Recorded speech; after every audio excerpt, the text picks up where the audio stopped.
To the Just point. talking to talk. Ain't got nothing else going. We finished the song for the day.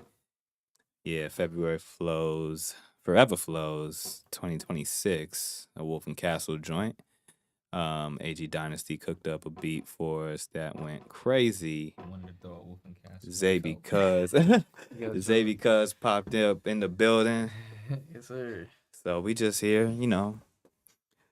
go and talk, just talk the talk, see what's going on, rap about whatever is popping up. They got an event this Saturday. Gang and them pop Atlanta, up definitely in Atlanta. come through. So, that's definitely something on the radar for y'all to keep in mind. But yeah, other than that, we're going to give it a little second, give people an opportunity to trickle into the live stream wherever y'all are finding yourselves this wonderful evening. Yeah, so I mean, yeah, what's new with y'all? Y'all just want to say what's new, what's going on in life? Yeah. Dude, I mean, let me think. Hey man, go check out the Tiny Desk and send it to him, man. Tag them in that shit. Oh yeah, he did a Tiny Desk. He trying. Yeah, say because did a Tiny Desk for sure. Well, I ain't do a Tiny Desk, Well, but the audition. The Tiny Desk audition, but still very cool all the same. Get picked. So when did they pick? May. Oh, okay. They picked go until May. So how did they pick? Was it like a voting process? No idea. They just said he watching the email. Sheesh. Okay, so that's interesting. No, definitely go check out his YouTube channel, Zay because ZAY space BCUZ because there's gonna be a lot of backlog. I gotta get better at posting on there. You got some dope stuff on there. Yeah. We both, Zay and I both have made music together. We got an album together too, We got to celebrate the anniversary. Oh yeah, 2-year anniversary, I guess. Yeah. 2-year anniversary project. 1 year of the deluxe, but 2 year of the original. Yep. So definitely check that out. I don't know what I just did. Very Atlanta, very old Atlanta, new Atlanta, and at least in my opinion. Very thematic too. It's like yeah. Imagine Space Jam came to life as an album. Like that's how it reminds me. That's of Space an interesting Jam feeling. Space Jam, okay, yeah. I can hear that. He's got that vibe. He got that vibe. And then it's called March Madness, so it's for the tournament and stuff. But also, before you got here, it's crazy. The chat was like, they saw Sean, they saw Wildenfree get on, and they were like, Wolf and Castle? Yeah. They just question mark, Wolf and Castle? Yeah. That's what I was telling. What like, up, Zay was because Zay was the one asking us. Like Sean, like Zay was the one asking us. He was like, "Yeah, it was Wolf and Castle 3." Yeah, and I was like, I don't know. They did pop up asking about it. Well, look, it's like AG's on this run, right? So he's about to drop the third, because we realized he did. Was it POA, which is Pyramids of Atlanta? He did DOA, and then he's about to do like another OA. What was it? But so it was something. He's the one that said that shit. He was like, "You got to do another OA." He's got to do another OA because that's the third installment. It's the year of his Trinity, so it's like Out of Body 3, Trinity, Wolf of Castle 3, and then the third installment of OA. I don't know about the OA part. We'll workshop that. He's like, we'll workshop that. But maybe Wolf and Castle 3, yeah. So. Word. EOA involved. I mean, there was one track. We just in here talking to talk. We just chopping it up, bro. Track, like, so I showed him that No Question track that I showed. Sandy Thongs, how you feeling? And so we might say that for Wolf and Castle. Okay. Okay. Oh yeah. That one was cold. It's like watching movies to me, man. I'm like, that third Ocean's movie. But even with this track, it might go Wolf and Castle. Yeah. So this one. Hello from Ethiopia. What's up, bro? Is it Aklil? I hope I don't mispronounce your name. My mom used to live there. Oh, word. Yeah, AG's mom used to live in Ethiopia. Yeah. So shout out to Ethiopia. Yep. We love it. How you feeling over there? How's life? Back over there so bad. I did not want to come here. Yeah, I know, right? Stay in Abu Dhabi. Cam tuned in. Hey, we chilling. We chilling, bro. Yeah, that's how I felt when I went to Japan. I ain't gonna lie to you. Like, and I mean, any travel away from America makes me feel like that. I ain't gonna lie to you. I haven't had enough international travel. I would love to. Oh, well, I was about to say I would love to visit Ethiopia, but I had just asked, "Oh, how's it going over in Ethiopia?" And they responded, "Bad." Oh, yeah. So, no, they're going through like a couple. Yeah. I think a famine and stuff. So. Oh no, y'all! Is it a famine currently? How can we not get them food? Oh, nice. Cam is working on that beat. Oh, I'm looking forward to it, bro. Definitely. We still got technically 2 more days, Thursday and Friday in the February Flow series, man. So you can lock it down for one of these closing days, man. That'll take a little bit of pressure off my shoulders too. You already know how it is. Yeah. And I should be here Friday, so. Oh, word? Okay, cool. So. Well, hey. There you go. I will be contingent because locked it off. DJing Friday at 7. Well. So I will wait. I will map it out because I get off at 4 earliest, 5 latest. Yeah. If I get off at 5, I know it would be pointless. Because by the time it would be pointless. Khalil, why do you say bad? Could you help explain the situation a little bit? So I'm currently ignorant and I don't want to remain ignorant. So explain the situation to me. What's happening over there in Ethiopia?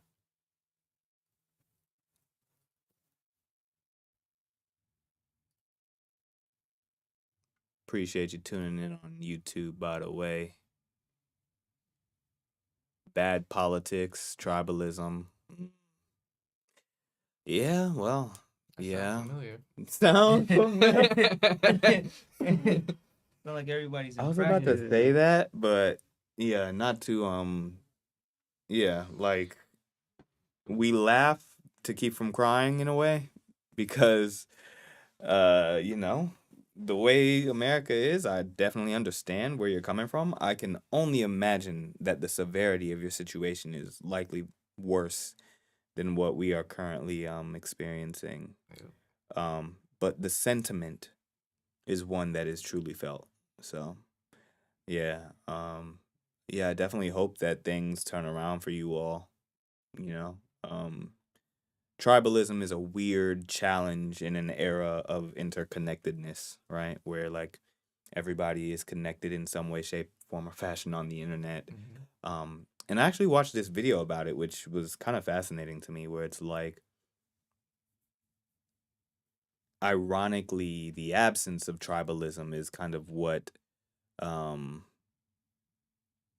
is creating more challenges, right? Like, humans have evolved through tribalism, and even in the early eras of the internet, there was tribalism, but like it was a meaningful tribalism in the sense that you went into the community spaces and the niches where you felt comfortable, right? And you thrived there. But then when the internet started to get all of everyone on a singular platform, or all of everyone on the same few platforms, right? Then you kind of get that cacophony. You get the noise of everyone's opinion and everyone's thoughts and perspectives, and even those who existed outside of what you would have regularly chose as your tribe, right? And so now the weight of all of that perspective and that the noise of the world starts to weigh on us, right? And it makes us reflect on our own tribes and our own communities of choices with a sense of criticism, right? That we have to learn to navigate. But yeah, amazing aviation, though, you say, huh? Number 1 in all of Africa. That's a beautiful thing, because I heard that where was it? Burkina Faso. What's his name? Ibrahim Traore. Oh yeah. I know. Hello from France, Lillian. Lillian from France. I was actually about to bring y'all up. I know exactly what you was about to say. That's the crazy. Yeah, that's the crazy part about it. No, but honestly, that's the beautiful thing about scenarios like this, right? Like, to be able to live stream. And it is to the point that I was just making, right? Because here I am speaking to that aspect of tribalism and then branching out of tribes and being in this very interconnected conversation, right? And so we have Ethiopia in the building. We have France in the building. We have Arizona in the building, right? We here in Atlanta, right? My boy Cam is tuned in Florida, right? So this is just the beginning of a very interconnected conversation. Hello from Antarctica. What's up? We love that, right? La baguette, right? Peace and blessings. Crazy. Yo, what up? E4 amazing. How you spell amazing with an E? I'm just kidding. You fatality. What up? Peace and blessings. Flying Brian. Yeah, word from Italy. What up? Giovanni Maria. Indeed, peace and blessings. And so, yes, we're here. We're having a conversation, right? And it's a bit interconnected, as we can see, right? I can only imagine what the culture and the climate and the politics are in Italy, in Antarctica, in Arizona. Wait a minute. Antarctica? That's what I said. I was like, Antarctica. Wait a minute. On the froze. Right? On the froze. Hello there, acres of movies. Hello there, Stacy. Hello and thanks. By Monkey, very black. They got some power. Are you saying over there, but Bay Monkey as a different language, or are you trying to spell something? Mester Wood Black. I don't know what you're trying to say, Fatality. Mester Black. Very don't. Okay, I'll work with it. Okay, to say I love you in French. Jaime, is it? Jaime or Jaime? Jaime? It's your time, probably. There's no T in it. Jaime. Probably a conjugation. What do they call it? A for amazing. I asked, where's the E in amazing? And he changed his username to A for amazing. I love it. That's priceless. And then subscribed. We appreciate you. Hey man, you teach me. Right? Let's spell the word. Jaime les collier? I don't know how to say it. Oh yeah, Stacy, you remember the theremin? She popped in on another live stream, and I showed her the theremin that I got. Oh, I actually own one of these things, and it's got like a really weird but I haven't used it. Okay, well, Lillian, you made me say some craziness on the mic.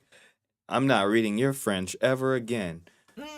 Anyway, yeah, no. So as I was bringing up before, I don't know if Aklil is still in the building, or Ethiopia is still in the building, or anywhere in Africa is still in the building. But I was bringing up what Ibrahim has been doing lately. Ibrahim Traore in Burkina Faso, and he had just like pushed out all of France.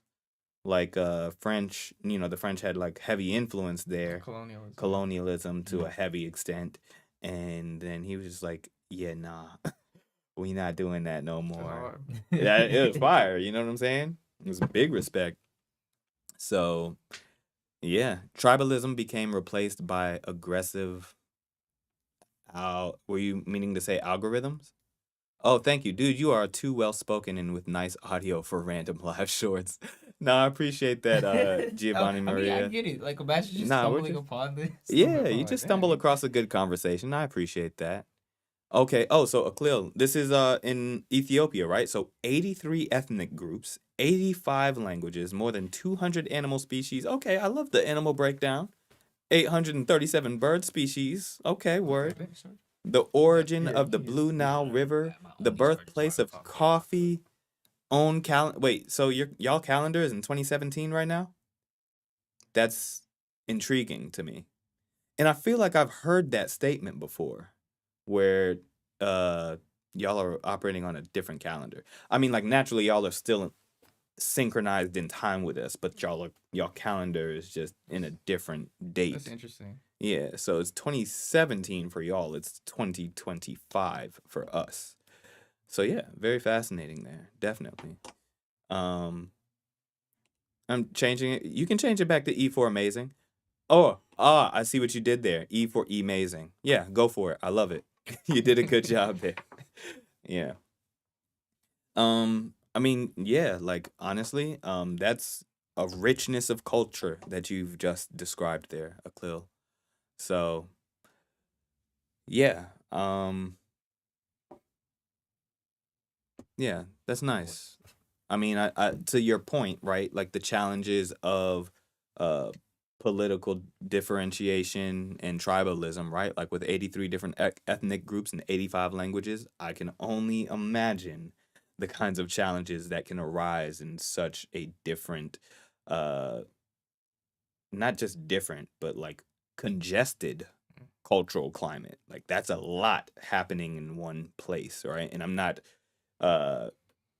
minimizing the size of Ethiopia, but just in general, for one unified country to be speaking 85 languages and have 83 different ethnic groups.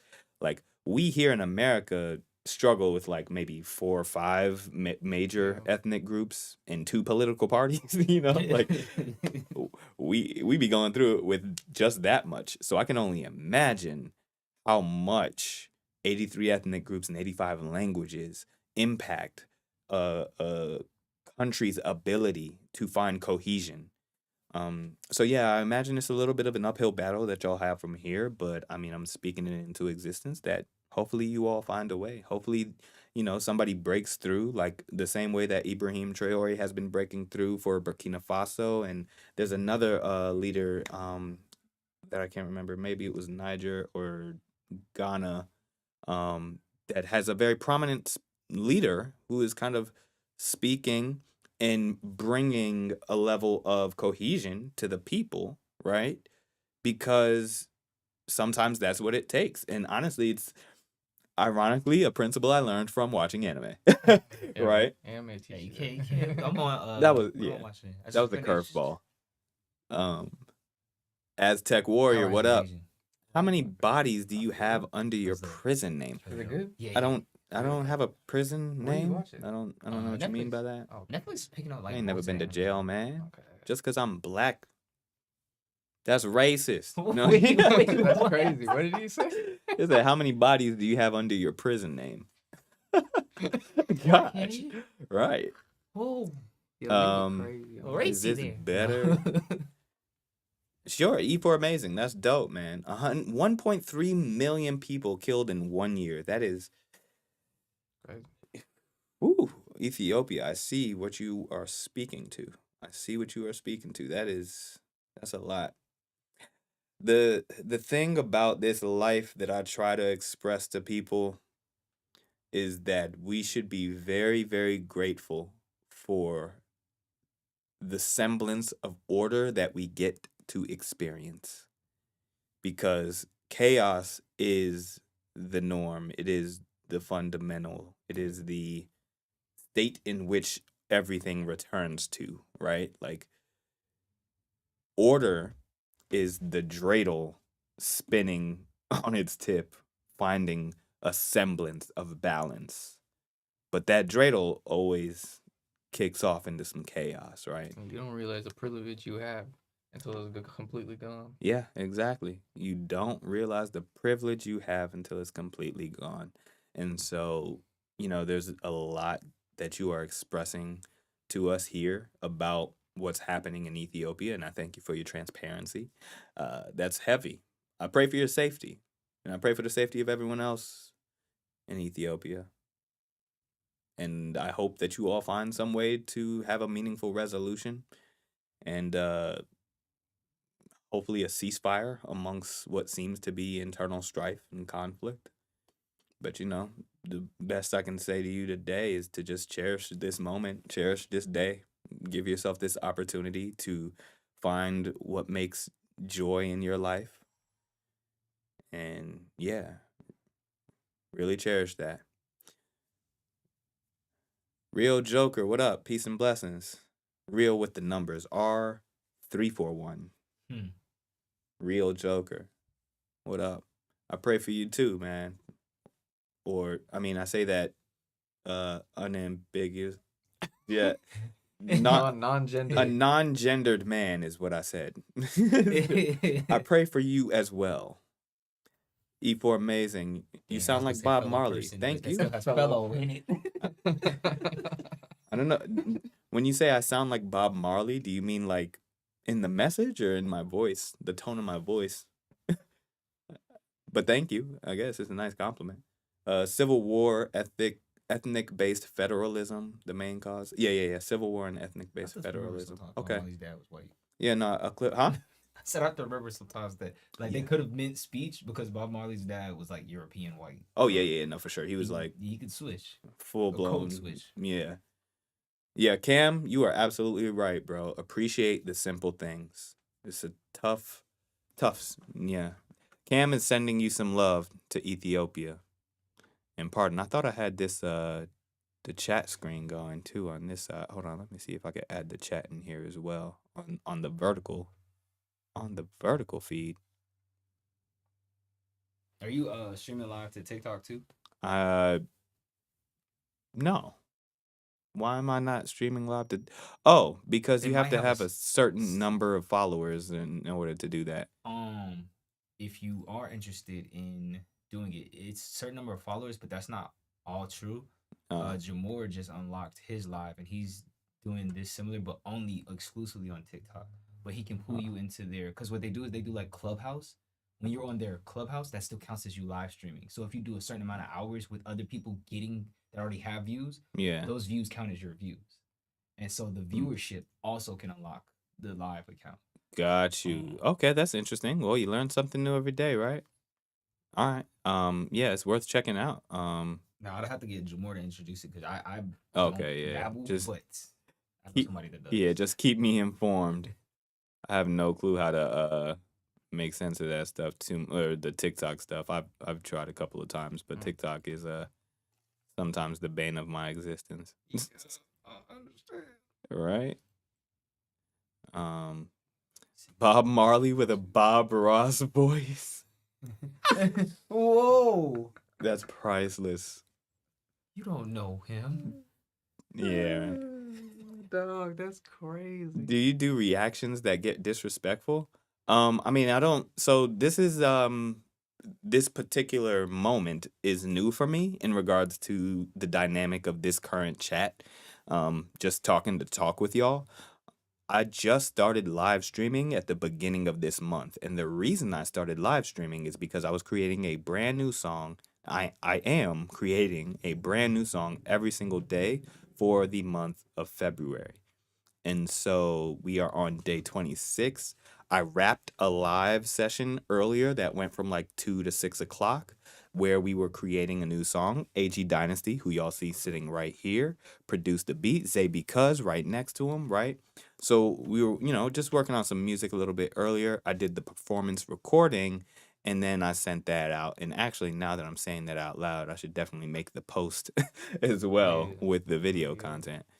But that's what I've been up to. So I haven't been doing reactions per se, and as far as reacting to people's comments and that kind of thing, this is still also very new to me, So sometimes I might read something that I don't need to be reading, like Old Girl's French, which was vulgar in nature. I don't need to know. Never mind. I don't need to. Yeah. don't even repeat. But I'm still learning. I'm still getting the hang of it. There was one time I was in here chatting it up, and I think I've tried to restrict it to just 18 and up now. But a kid popped in here, and it was like, what was it? He said he was 15 at first, and I was just like, okay. And then he was like, okay, I'm actually 10, turning 11, and I'm like, okay. What are you doing? What are you doing here? And he was like, oh, like I took my brother's phone to be on the live stream. And I'm like, okay, I don't know how to interact with you. This new generation crazy. But I was just like, okay, well, just, vibe, enjoy the live stream. Nothing too crazy, but just relax, enjoy the stream. Like, let me focus on the music. But like, he was like, oh, like, are you paying attention to my chats? And da-da-da. And then he started like cussing me out. Little 10-year-old told me to eat a dick. I was like, Jesus Christ! These kids crazy. It's like you evil little minion. What is going on with your life? They gotta stay in school. You're right. They gotta stay in school. But when the time is right, I would like you to visit my country. You would love it. Have a blessed night. Aklil. Peace and blessings. Would definitely appreciate visiting Ethiopia one day. But yeah, and part of my vulgar language, I am a human being, so sometimes I curse, but that happens. But yeah, E4 amazing. You are a kid. Okay, well just behave yourself. I don't know what else to say. Just behave yourself, man. Just behave yourself. Just don't. Good guy. Yeah, I'll do my best to be on my best behavior. I thought I restricted YouTube to being 18 and up too. I ain't gonna lie to you, but here we are. If you're a kid, your parents should put your parental guidance and restrictions on y'all devices. What's the fail-safe on it? What's the fail-safe on that stuff? Like, how they check? I don't. They don't check it enough ways. Yeah, honestly, I don't know. Real Joker, I appreciate you, dude. So there's a whole playlist that I have on my YouTube channel called FF25, where you can catch the recap of the February Flows performance recordings. And so if you would like to see all of the songs that I've created so far this month, definitely go check out the YouTube. It's like the second item on my channel. Like if you just scroll down, you'll see the playlist FF25. And there are 25 songs available for you to listen to. 25 going on 26 for today that are already available in that playlist for you to check out. So definitely check that out. If you like what you hear, please love bomb it with comments. I would greatly appreciate that. If you don't like it, let me know that as well. And if you really like what you hear, go ahead and subscribe, E for amazing. Don't be too naughty, man. Be a good kid out here. Be a good human being, okay? Connor, what up? Peace and blessings. Hello, we are the three guys with an opinion. In the little uppercase and lowercase thing. The little... Oh, he's doing the... that little SpongeBob. Yeah. All right, yeah, okay, guy. No, I'm just kidding. I'm messing with you, Connor. Chloe, what up? Peace and blessings, Chloe. It's been really cool following along with you with your song of the day. Love that you have been sharing the process behind the craft too. Thank you, Chloe. No, I really appreciate it. Your feedback has been amazing, and I'm just really grateful that you've tuned in. And thanks for being here during the live stream as well. E for amazing. Why not? Why not be naughty? I can list way too many reasons. No, I am not Diddy's personal trainer. What? Does it look like I wear baby oil? I'm just kidding. I'm just messing with Cocoa butter guys. Yeah, it's like that's hilarious. Aztec warrior troll. I need to stop interacting with trolls because they just come back. No, I'm just kidding. You know what it is? Yeah. Sometimes it pricks our inner troll, and we know better. Exactly. But it's like we know better, but you got to do better. E for amazing. This is exactly my point, right? And you're right. I am a little naughty, as you can tell. I was interacting with trolls and giving in to the desire to be flagrant on the internet, and I shouldn't have done that. So I apologize, but also to take this as a lesson, okay? Be a good kid, and the reason you should be a good kid is because life gets hard for everyone, and you should be kind to your friends. You should be kind and understanding to your parents. You should be kind and understanding to the leaders in your life. And you will continue to be a student to life, right? You'll be learning every single day of your life. I'm still learning. I'm 33, still learning, right? So remain humble. Don't always move around life like you know everything, because life changes, and you just want to make sure that you are discerning. If you need to look the word up, you can look it up, but just be discerning in life, okay? Keep your head on a swivel. Don't be so gullible, right? Because being gullible and impressionable can leave you in a bad state, especially if you got, people around you that might want to bully you or anything like that. Stand your ground. Believe in what you believe in and stand by that. That's all I can say for now. Also, at the same time, don't be a contrarian. Yeah, at the same time, don't be a contrarian. As don't best hate you just can. to hate. Yeah, don't hate just to hate, right? Because it doesn't really get you anywhere. I ain't gonna lie to you. Real Joker, you say I got a crazy radio voice. Thank you, I appreciate that. It's the rapping, it's the rapping, okay. It's the MCing. The lyricism. MC. I was working on it time and time again. I've actually been. I took a public speaking course back in college, and then I also did like this paid course for like a journey to paid speaking gigs, right? So it's like I've had practice public speaking, but also it's mainly, I would say, the lyricism and the music that has got me in front of a mic, hearing my own voice and like just fine tuning it every now and then here and there. Like, so yeah, it's an art, it's a craft, but I appreciate the sentiment for sure. Like the poet's path.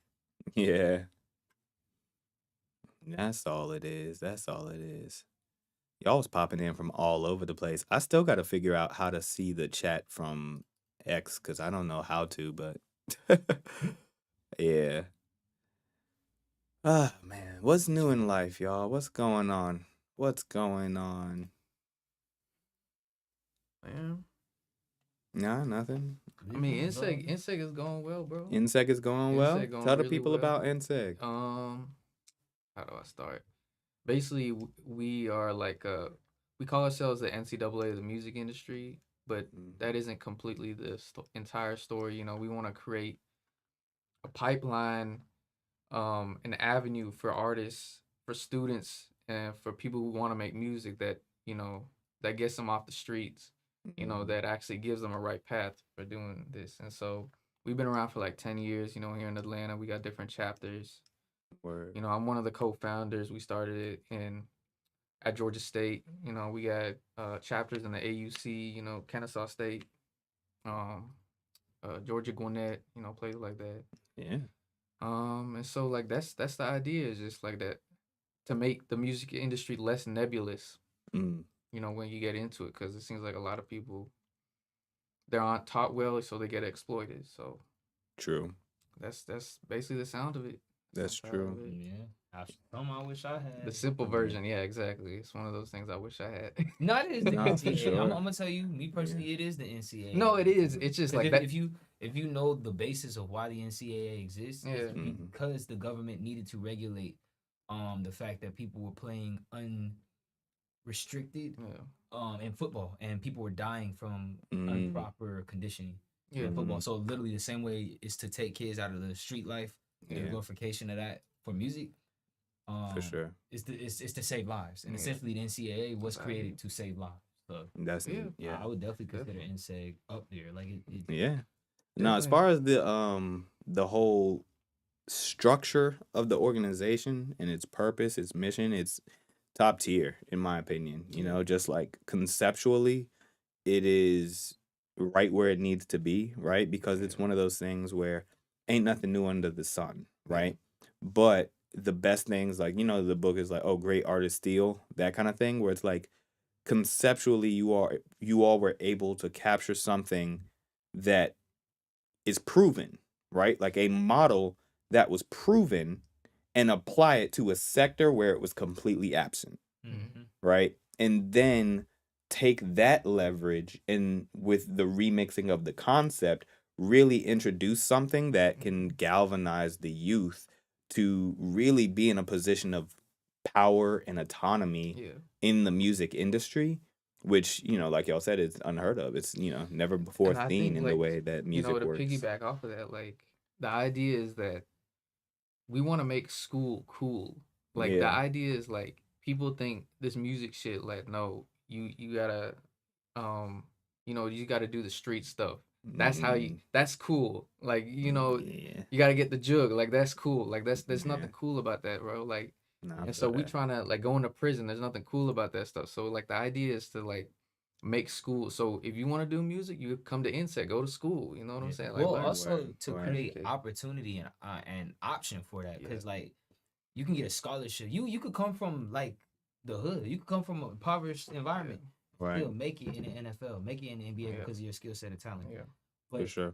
By way of music, if you come from that impoverished area, you now got to put that impoverished area on your back and carry it like a mark. Right. And so I feel like giving school opportunity it just opens up a new option, because some people will say, yeah, it's cool, but some of them kids, that's all they got. That's all they got. And they want to eat. And you gonna tell them don't eat for the day? And that's all they know. It's pop culture, right? Like, people, unfortunately look up to celebrities. People look up to rappers and stuff. Like, even though I don't agree with that, but if you might as well meet them where they're at, right? Like, if these kids all they know, like, you know, watching on the live streams and stuff, all they know is like, oh, you know, ignorant stuff. Like, you got to be debaucherous on the stream or whatever. Like, no, like, you can speak your piece. Like, what you're doing, you can speak your truth. Like, there's an audience for it, but we got to make it cool. Yeah, for sure. So, like, the idea is like, that's what we're navigating with Insect. How do we make this stuff cool? Take care, E4 Amazing. Have a blessed night yourself, all right? And thank you, Chloe. Chloe extends her regards. She says that sounds incredibly empowering. And congratulations. Appreciate that. Yeah. No, for sure. Appreciate that, Chloe. Thank you. No, that's real, bro. Like, potting? Yeah, we just chopping it up today. We just like we got the Joe Budden. We just potting now, right? Yeah, we finished up the session early. Zaby Cuz was in the building. AG's here once again. And I was like, you know what? We might as well just hop back on the live and just chat it up. Talk with y'all, you know, talk with one another and just, you know, be here in a vibe. Yeah. Before I go, I have a shout out. Please just say Poppy. Poppy? I guess. Okay. Peace and blessings. Was that like poppy seeds? Poppy? I'm not sure. Okay. I am not sure who the shout out was for, but shout out Poppy. And shout out E4 Amazing. Thanks for tuning in. But yeah, we the sauce. We just podding, basically. We just here kicking it, having conversations. What you got going on your side, bro? Oh, that's your name? Okay. Well, if that's your government name, don't tell everybody else that. You're lucky I don't have thousands of viewers. Yet. Right.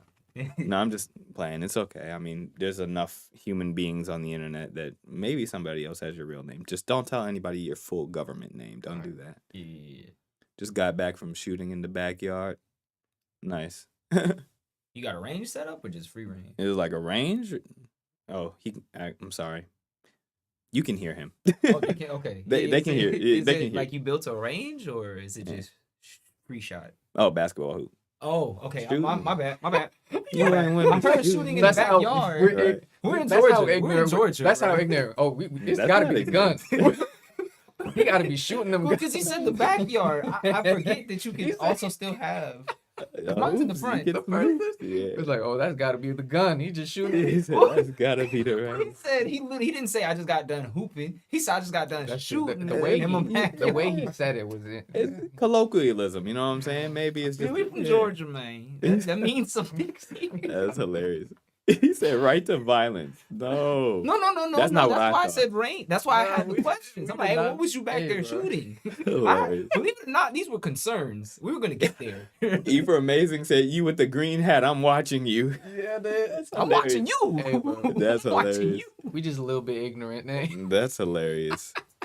Nah, I fight back against that trope. You know, so the crazy thing is like, yeah, that's the reality. Like in Georgia, like the right to carry is a real thing, and there are gun ranges all over this place, even in some of the more affluent neighborhoods.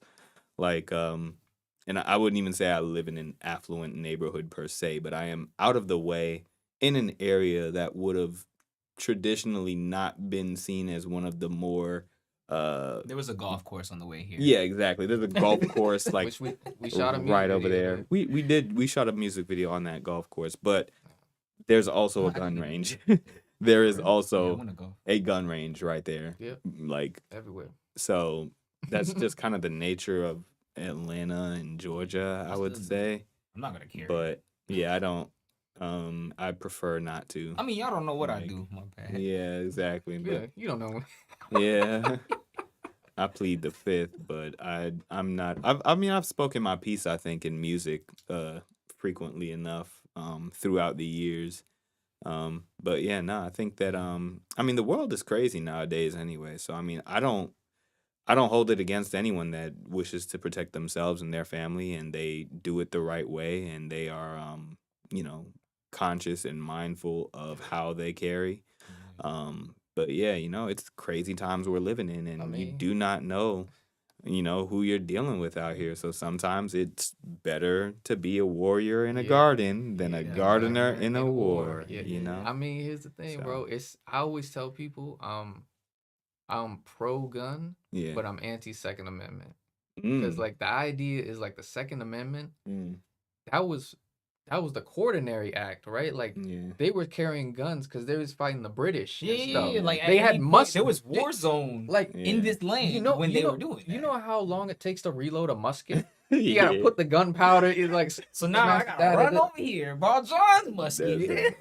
It take like 10 minutes to reload the damn thing. But at AR-15, that's way too easy to use. No one should just be having an AR-15. Like that's battlefield weapons, right? So the idea is that, first of all, that amendment needs to be revised, and there needs to be more stuff with assault rifle. Talking about assault rifles, how people in America shouldn't just be having these big guns and stuff, right? Yeah, I mean, I agree with that actually, but I also agree with that being the case for police, right? Like that's the thing that gives me concern as well, where it's like when you live in a like a space where you have the right to carry taken away from you, but then like the people who are governing you or policing you are still carrying like they are getting more militarized weapons and even heavier equipment. So it's just like, and we're Black in America, so it's like, all right now. I mean, the thing is, like, the police do not uprising they provoked. Yeah, the police don't serve us. They serve he said he didn't say hooping because he was dolo, so he was just like shooting. Gotcha. That makes sense. That makes sense with your sauce. Yeah, I respect it. Travonsky. You still set off a gun talk, but yeah. Whole tangent. Now we're talking about guns. And regulation. Travonsky, what up? Sweet. I went from Fortnite streamers to Barney and Friends. Crap. Okay. That's a really interesting day that you've been having. We do love you. And you love us. That's hilarious. That's hilarious. But yeah, it's an interesting world we living in, y'all. That's all I'm saying. I advocate for people doing their due diligence. I advocate for people minding their own, living and letting live, assuming that people have the capacity for good intention, but also assuming that everyone has some evil and some crazy in them. So you just have to be mindful of how you approach people, right? Just in general, across the board. And I have never had a problem not carrying, right? Because I am a discerning individual. I am cautious and I understand how and when to approach certain people. You don't put yourself in those situations. I don't put myself in those situations. And, it's just like, I might be like Kendrick Lamar's dad or something like that. 2 extra biscuits.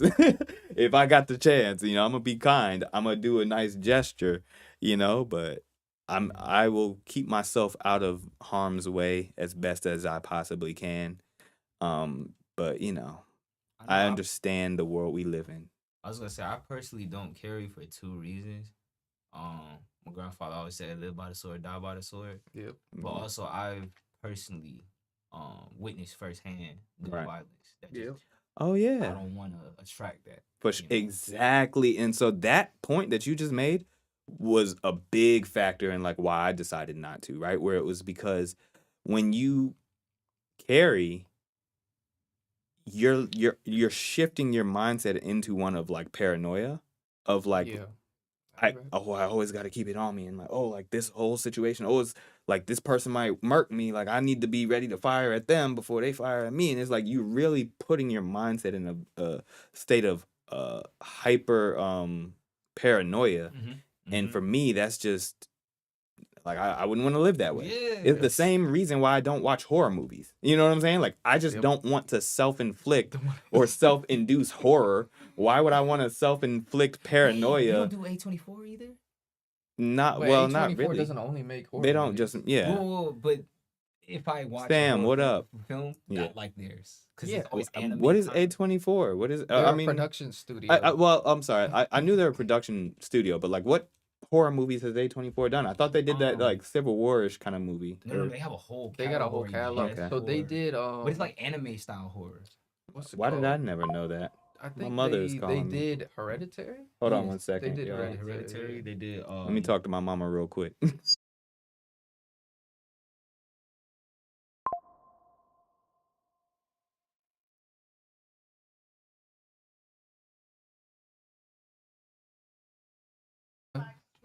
That's hilarious. My mother said hello. Yes, yes, ma'am. And Paul, please call me back later when you're finished, okay? All right, will do. She said my government, but that's okay. I love you, Mom. I love you, Mom. What you said? What was that? I said you said my government, but that's all good. No, I'm just kidding. I'm messing with you. All right. Okay, Paul. Love you. I'll take care. I'll call you later. All right, peace. Bye. That was the same. Pac-Man said, "Thanks, Mom." Interactions that It sounds like when Roots calls his mom. Yeah. And I think it's like the Caribbean mom. For sure. But it's always so loving. Yeah. Every time I hear y'all moms call y'all, it's so loving. For sure. There you go. My bad. That's Not that I made the glasses fall off. Yeah, Mama Wildenfree. We just said my house got hit by in a drive-by. Ooh. A gun wouldn't have helped in that situation. Right. Yeah. You know, it's like certain situations you end up in with guns, it's like it's usually kind of already too late. Fault. Like, yeah, it's like it's not even your fault. You end up in a situation where it's like, goodness gracious. We just all said, "Hey, Mama Free." Chucking and jiving. What up? That is a crazy online That's a name. crazy name. Chucking and jiving TV. Rollo Fam Goon new paperwork surfaced and it's bad. I don't know who Rollo Fam Goon. Don't worry about that. Okay, thank you. Thank you. I like how we said it. I appreciate them because they keep me out of the BS. Listen. Somebody's trying to bait you, bro. Okay, cool. He was just trying to bait me. That's all. Yeah. We're not that kind of podcast. Yeah, bro. we It's are Big not. Bang or Big Facts. Yeah, I don't know any Not of those Vlad things. TV. We're not talking about that shit. Yeah, okay? definitely don't know any of those things. He said Jinx. we both. But yeah, nah, I be chilling. You know what I'm saying? Like I'm very much The word of the day. the exact word of the day is discernment. Right. You know what's crazy? I was at yeah. Lil Baby's My Dog video shoot. Yeah. And that's when I met Rollo in person for the first time. But oh really? He was a really good guy. He's cool, man. Yeah, he was community. I have no clue who this individual is. So I mean I'm like that statement is what confirmed that it was even a name. I thought it was another language he was speaking. It's like a young Jeezy, but okay. Another part of the Atlanta era. He from the bluffs. I know. Oh, okay. Word. Well.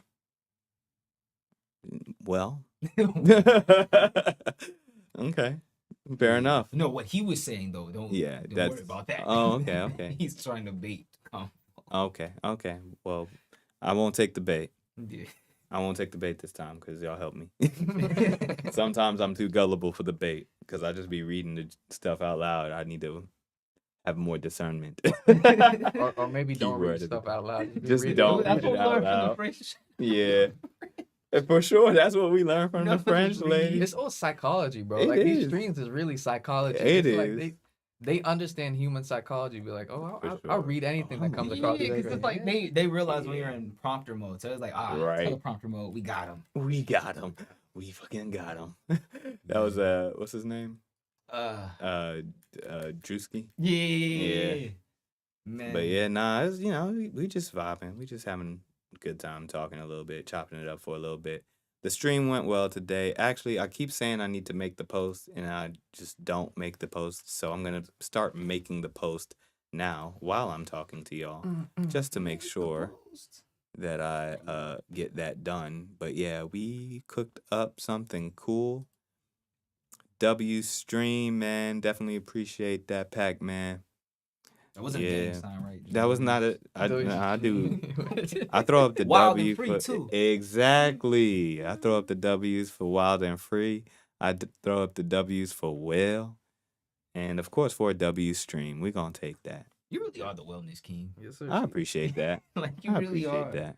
He's all about speaking wellness into existence. Like. Always lived on the west side. And Pac-Man always lived on the west side. That's the love. Hey. I ain't gonna lie. I'm pretty influenced by the west side. Some of my favorite rappers are shout out West shout Coast out rappers. One, man. Yeah. See, I know where he's at. On one Atlanta. He's on the not like that boy. Nah, like that. Kendrick Lamar, Absol. I tried to go so long. No, I know what you said. You know, I went all You tried day. not to talk about it. You trying to start the East Side versus West Side type shit. No, I didn't even try to do nothing. Joey Badass tried to start that, but they didn't give it enough attention. See, I don't participate the East West and none of that. I just like the Drake and Kendrick thing. They're just fair enough. That's it. Because it's like Vegeta and Goku to be. That's hilarious. Drake is Vegeta, but it's like Vegeta. And Drake is Vegeta. It's hilarious. That's disrespectful to Vegeta. I know. Oh like, yeah, Pac-Man was saying West Side of Ohio. Oh, West Side. Okay. West Side of Cleveland. Okay. Dayton. That's my family from Dayton. My cousin Nick's he from Cleveland, but family from Columbus and Dayton. Word. Yeah, you gotta talk on. That's Ohio brethren right there. Yeah. Oh, We the Sauce is nah. That's better. We the Sauce. I ain't gonna lie. He said Drake is Cell. That's Boom. very honestly. Boom. That is a really really good take. That's a good because take. If you think about it, Cell was colonizing bodies. Yeah. He was colonizing people's powers. He hit it on the head. He hit it on the head with that Cell metaphor. I ain't gonna lie, that analogy. Because either that or Frieza, but Cell makes so much more sense. Cell makes so much more sense. He was literally absorbing people's powers and taking them for his own, which sounds kind of similar to what Drake was doing. I ain't gonna lie to you. That's good. That was good. Dang, that means Wayne is Frieza. Frieza. He said Wayne is Frieza. That's hilarious. Yeah, because technically, I mean, got a little bit of antagonist energy, but they did technically collaborate during that Tournament of Power. Yeah. So it's like he's not completely off the books of being an ally. We the Sauce says that tracks. That tracks. Yeah. So that's a really interesting take for sure. Let me see. I was about to trim this video real quick to make sure I got that for the Dang, man, no, I really wish you would have did a tiny desk. Yeah, you have the perfect setup to do it. The window was closed. February 10th. It's all good. But like I said, every February it comes around, and if I see any other that style contest, I'll send it to you. But right now, virtual recording contests are like the thing. So I didn't even in the perfect I had to go put together what you have at home. Oh wow. Okay. So Word. You were perfect. Yeah. I mean, I've told you this before. You got the perfect setup. Oh, thank you. I Basically any live streaming performance, I feel like. Yeah. Wow. I mean, February Flows is the perfect showcase of I mean, you were pretty much on it. Yeah. You were early, way before everyone else was doing this. Like you were already doing this. So. Oh, I appreciate it. I mean, no, I was like, putting down the feelers, you know what I'm saying? Like I do a lot of exploration on the cutting edge. Yeah. But what I realized is that sometimes I will explore really early and be like, oh, okay, yeah, and be so ahead of certain things that I'll just move on to the next new thing before the space has even matured or even gotten to a point where I can capitalize on actually being early. So it's one of those weird things. I was mentioning how a song I did. When did we do 404 air? 2019. 2019. 6 years ago. Yeah. 7. Gotta be maybe 18. Maybe 18 or 17. Because maybe yeah. And so timestamps about even 404 air, the topic of conversation is still ahead of today's time, And then there were songs that I was doing during 2020 flows where I'm rapping about blockchain technology and Web3 and all of that stuff. So people hearing that even today, they're like, oh shoot, you're on game. And I was like, but that was years ago. You know what I'm saying? It's becoming relevant now, right? And I'm already a little bit kind of off that, So it's I gotta kind of come back to it to meet it where it's at. Ahead, you're NFT. Yeah. People just caught up to cryptocurrency, right? Yeah, but you're an NFT. No, I'm past that. No. Just meaning you as a for sure. You're already living in something that people are catching up to, and they don't even know there's another side of. Right. You know what I mean? For sure. Yeah. No, that's fair to say. And it's a weird way to live. I ain't gonna lie, it's a little weird, but it's fascinating all the same to kind of be ahead of that curve on the bleeding edge or cutting edge of the things that are in development and becoming. But yeah, I don't know. The weird part about it, I think, is that some of those things that you think are becoming, that you think are going to mature to become the mainstream, never mature to be that mainstream, you know? And so it's like, you end up in a space where it's like you don't know what to trust in regards to, like, you might get really excited about a thing on the cutting edge and it's like, oh wow, like this is gonna be the thing, because like fundamentally everything lines up and looks good to you, right? Like you're like, wow, like the technology is solid. Like I've been doing some comparative analysis, like I'm triangulating information, like I see what the competition looks like out there, and this technology, they got it. Like they can really become the next thing.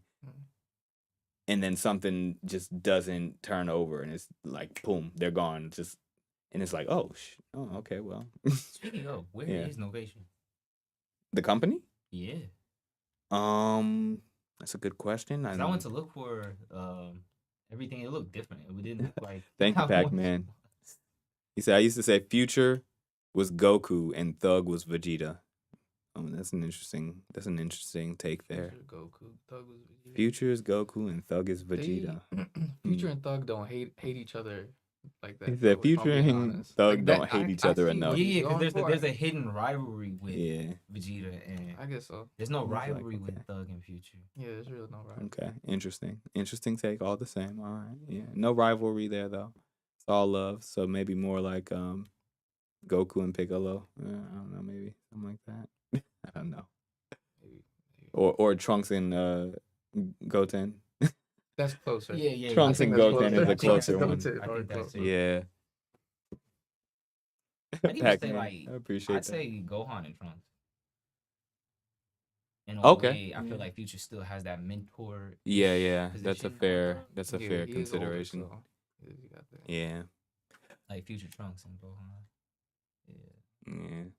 But nah, like what is like what are some things that y'all thought were going to become a thing and never did? Like something that you were hype about that like you felt like was gonna last longer than it actually did. Fan base. Right. Fan base. Is that not still a thing? Is it still? It's just kind of floundering. It's not. Yeah, it's not breaking through. It didn't blow up. Yeah. And I thought they were onto it. Yeah. What I think has happened is subscription-based websites like OnlyFans have catered towards such another thing that people are not seeing the full value of what a fan base could be. If people properly used OnlyFans, then you'd understand. Yeah, for sure. I hate that nobody's properly. Yeah, you know what you could be doing other than what they're doing. Yeah, it's because OnlyFans? it's once the connotation became not safe for work, it was like kind of downhill from there. Where it's like, it perverted the whole website, right? Where it's like, and that's the kind of insidious nature to perversion in a way, or like the things that are it doesn't even have to be like non-safe for work. It could literally just be a room full of upstanding individuals and then one individual that's abrasive or like ignorant or like whatever, and like they start antagonizing the room. The whole room could then start to become more antagonistic, more like seedy in that way, right? And so I think that once OnlyFans kind of turned into that, it was just you can't rescue it from that anymore. Imagine Fanbase was the only place we could have gotten the exclusive releases of the beef with Drake and Kendrick. That would blew that up. But look why. Look at why. And it's stuff like that I'm like the guy said, it's always like, man, if you'd stop thinking like that, I wouldn't have to market like that. Yeah. Facts. So it's the human mind. For sure. That's why I like AI, because it's gonna show us more and more of ourselves, and then you'll find out like, no, that's you, human. That's what you wanted. Yeah, that's hilarious. It's like when Ultron came in the movie and he discovered. Oh my gosh. He spent like 5 seconds in the human world and he was like, I'm gonna destroy it. Yep. That's hilarious. Ultron, so I'm so upset. I did that recording with the wrong frame, with the wrong scene, so it's got like the layout in the wrong spot. I'm gonna keep it, but it's gonna frustrate me. Oh, so it's not like the scene. No, like it's all fine, like except like the scene setup that I have inside of OBS. Like the gradient is like off to one side and there's like a little underline for where the chat is supposed to be, but there's no chat in the performance recording, and every other video in the performance recording doesn't have that layout. It's like a very clear distinction that there's the gradient at the bottom of the screen. That's me nitpicking and being a little bit of a perfectionist, but I'm definitely gonna let it fly. No, but trust me, like you say you can do a lot. You do yoga on there, and the streams do pretty well. Oh, that's pretty good. That changed OF for you. I mean, honestly, that's pretty smart. I heard. Huh? There's room. Pac-Man said he does yoga on OnlyFans. That's pretty smart. I mean, exclusive classes. Yeah, exclusive there's room classes. for everything for that. Like, yeah, the connotation is still there, but like anyone can still. Yeah, that's like I seen a post for exclusive content. It's just not gonna be not safe for work. Yeah, it's gonna be exactly. what I don't. Yeah, you know what I mean. There was what was it? This one girl who said she uploads her STEM education videos to Pornhub. I saw that. Yeah, I know what you're talking and about. she says it does numbers, and she gets paid pretty well. Like probably even better than YouTube, which is kind of insane to think about. I should have said P-Hub. My bad. But corn, they might corn. Yeah. See, look, they don't y'all flag me for that. That was an accident. But yeah, that happened, right? Where people are utilizing these platforms, and really it's just a distribution avenue, right? Like it's an opportunity to kind of get your work in front of an audience where there are people and revenue. There's a lady who went viral on Twitter because she does sex education classes on P, but like it's legit, right? Yeah, it's like actual. It's working. There are people that are like, bro, I learned more about my body and my sensuality because of this. So it's like there's always a perspective view of everything, but we as humans are gonna push towards perversion. Well, I mean, we fall to the level of our least common denominator in a way, where it's like, and it's like the squeaky wheel gets the oil, and then like the squeaky wheel becomes like the prominent voice, and then the prominent voice dictates the flow of everything, right? So, which is why America is a squeaky wheel. It's a squeaky wheel, and it's perversion. The vocal minority. It's the vocal minority, manipulating the movement of things, and it is a very interesting and strange place to live and feel like we, have a say. Like I saw, it was some type of video analogy, but it was like a lady watched somebody receive something, and she just not receiving it, and then she noticed they're complaining. So she begins, then she gets it, and it's like, right, that trained behavior is it. Yeah, for sure. But like you said, the squeaky. Yeah. Pac-Man said that crypto changes that. What up? Peace and blessings. Good to see you. Thanks for being here. We're just chopping it up, talking about all the things. Glad to have you here. Pac-Man, you say the power is shifting, and if you aren't watching, you are going to fall very far behind. Yeah, perhaps. Very likely. And what I think is the case is that the same way that there is like a prominent 1% that basically own the world, right?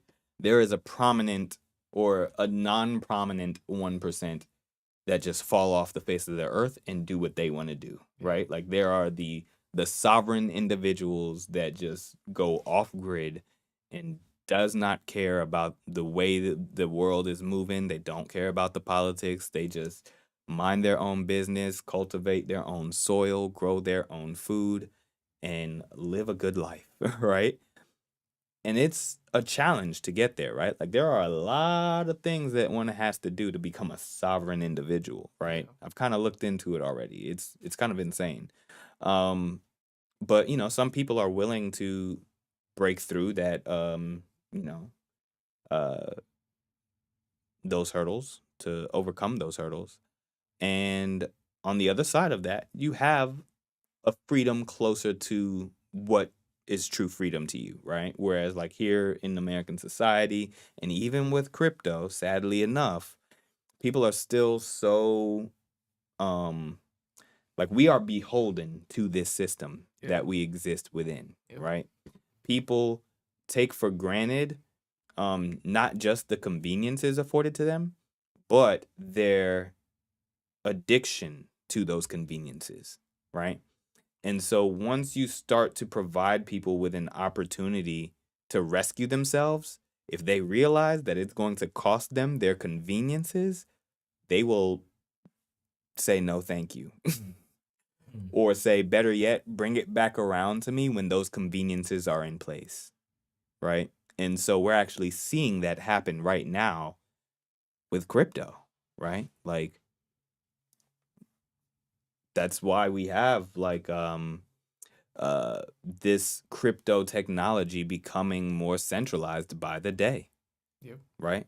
Yeah, exactly. Some of us can boycott the whole system. Some of us are not guinea pigs, right? I see you, Tobe, right? Hey, I agree. We don't want to regress as humans, right?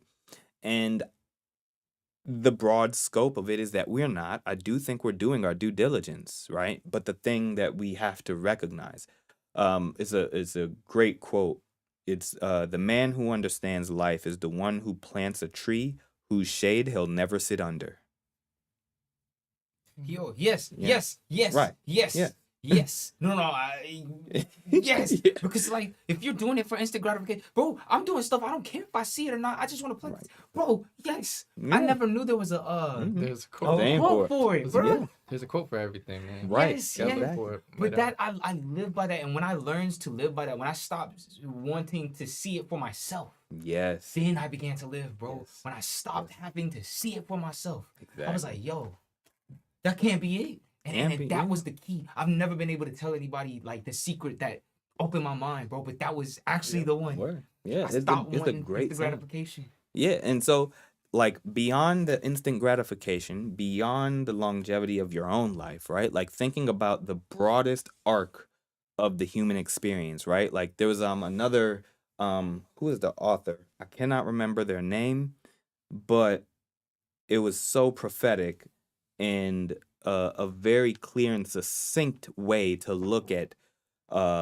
what we are as humans in this day and age in the broad scope of human civilization, right? Yeah. Like we are the tip of the spear of human civilization, right? Like everything that human civilization has equated, has led up to is within us in this moment and is being birthed into the next generation, right? So as we move into the future, like they are becoming the tip of the spear.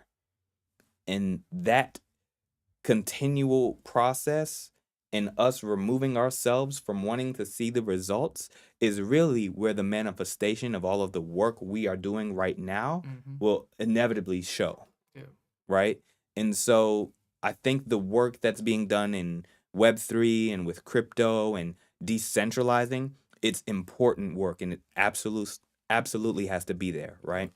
And at the same time, I don't fault the individuals that still continue to choose their conveniences, right? Because it's what they're comfortable with, it's what they're familiar with, and to a certain degree, there has to be some meeting of the minds, right? Those who are in a space to assist others, right?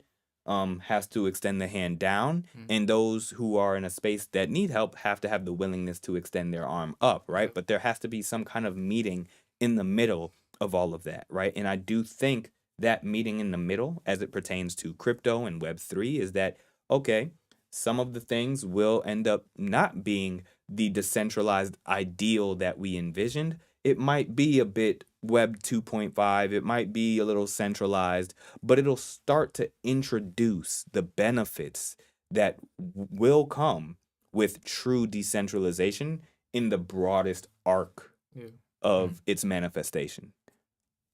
Yep. Hopefully. Yeah. So I do it for the future too, Pac-Man. To innovatively push it. Like we have to be the example at times. Yeah, we do have to lead by example. And that's tough too, right? And like that's something that I have been mindful of as well. And I've attempted it, right? For those that know, I've had NFTs. I attempted to get my fan base or like the small community that I have like on board with that idea and that concept and being like, hey, go here and download this thing and all of that. And then I realized, wow, that's a lot. I was like, I'm not gonna lie. Like even I myself, who dove down the rabbit hole and explored it all and set things up myself, like I realized how much like I was asking of someone else to try and go through all of those hurdles just to participate in my offering. So you know what I've learned with it? The best case scenarios that I've seen, the understanding of nostalgia and FOMO. And right. The combination of that is what makes for a good NFT, because when you think of NFT, you think of a minted card. You think of something vintage. I can no longer easily obtain, so this is the only means. And that drives the value of that to play. So the rarity of it. I know a lot of times we think in abundance, but believe it or not, NFT is not created for such. It is actually created for the rarity. Well, conceptually, yes, it can fit that mold, right? But then there are additional protocols and technologies that are expanding the use cases for NFTs, right? Where you don't necessarily have to sell somebody an NFT in order to monetize it, right? For instance, there is the Formless, right? They created the share protocol.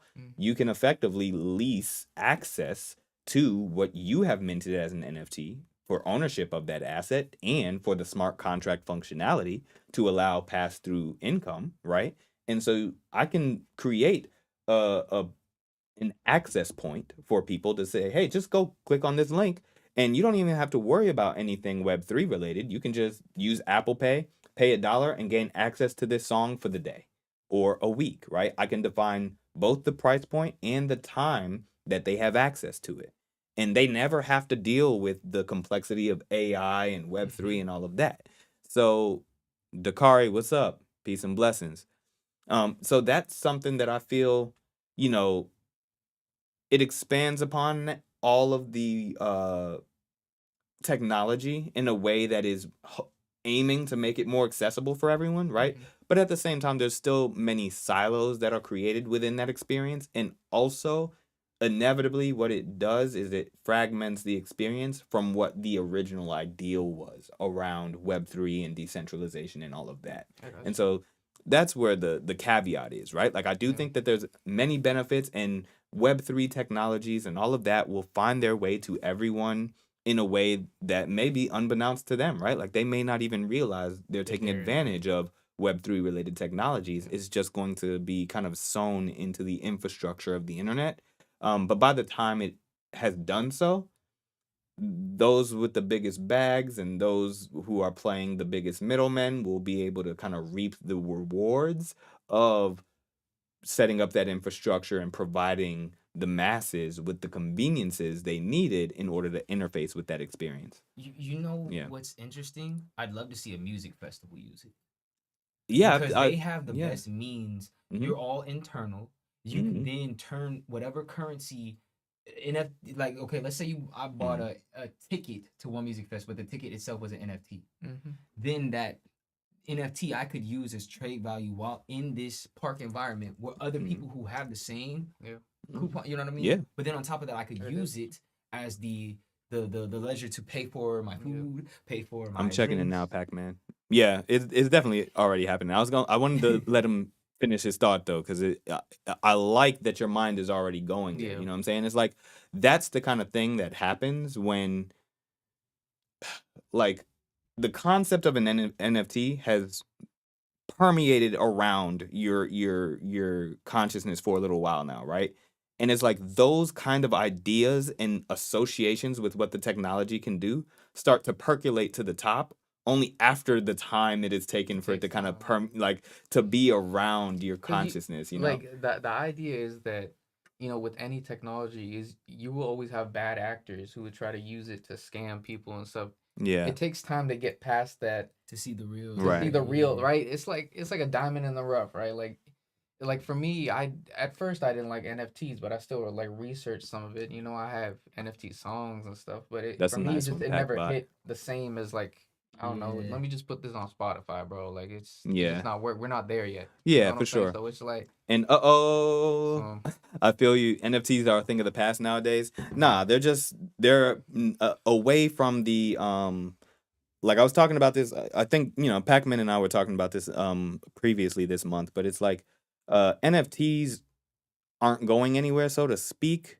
It's more so of like NFTs as a namesake or as a trope or as a guiding marketing term. That's for sure going away, right? Like nobody's going to be talking about NFTs like they are something in and of itself that is like important in all of these things. But almost everything digital in our experience over the next 10, 15, 20 years is going to take some kind of form of what an NFT represents, right? And that's just a way to identify uniquely a digital asset so that it has proper distinction and we can attribute ownership to it, right? And so that's all an NFT really is. And so I think that the term in and of itself will go away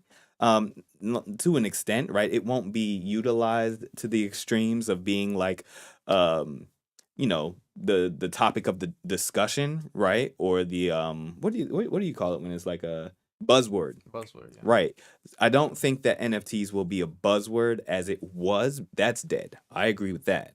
But what NFTs actually are, what they represent, and the technologies that will emerge because of their existence, that will continue to be a thing for quite some time. Well, Nut, we are talking about everything, and somehow we have ended up on the conversation of digital assets, Web3, and NFTs. But I mean, it came up because I was talking about sometimes how I'm ahead of the curve at times, and I was on NFTs before it was kind of like a thing, and then I was off NFTs by the time it became a thing. So I never really got a chance to like really, really benefit off of things, but I was involved in the space just a little bit. The blender, I finished the smoothie, man. I wish it was like a never-ending blend tech. I wish it was like a never-ending smoothie. Why do you keep asking about the blenders? It's a staple now. You know what I'm saying? Like it's a guest star on this live stream. It's an iconic piece. I feel it. All right. All right, brother. It's good seeing you. I appreciate you. All right. Even beyond February, please. I need to be back. This is amazing. Tell the people, peace out. Peace out, Shaw. Zay, because why? Because, man, I'll be back. I promise. I hope this goes beyond February and just flowing. Yeah. I hope he turns this into like a wellness. We definitely got to. Please. Definitely. That's hilarious. What up, Zay? Yeah. All right, Zay. You get home. That's hilarious. I know I made it home. Yes, sir. Yes, sir. I'll probably get out soon too. Okay, cool. No worries. Yeah. But yeah, so you say you agree? Yeah, I feel you on that. Respect. So the game GTA 6 will have its own digital asset. All of them will be NFTs. You can and will be able to create your own things and sell them in game. If they actually do that, then that would probably be the escape velocity that they need in order for that technology to really not just gain weight, but like remain a prominent piece, right? Because I think that it had its rise, but that bubble burst. If they integrate it into GTA 6, that's, I mean, but that's wishful thinking. We'll my see. thing is with Rockstar, there's always a level of parody to it.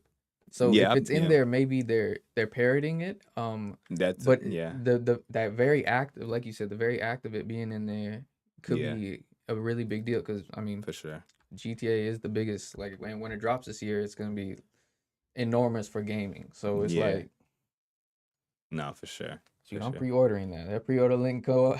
I'm pre-ordering GTA 6 hands down. Yeah, I'm pre-ordering that. Yeah.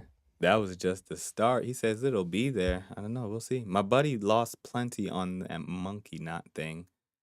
That's hilarious. The monkey NFT thing. Yeah, no, that was always a scam. Yeah.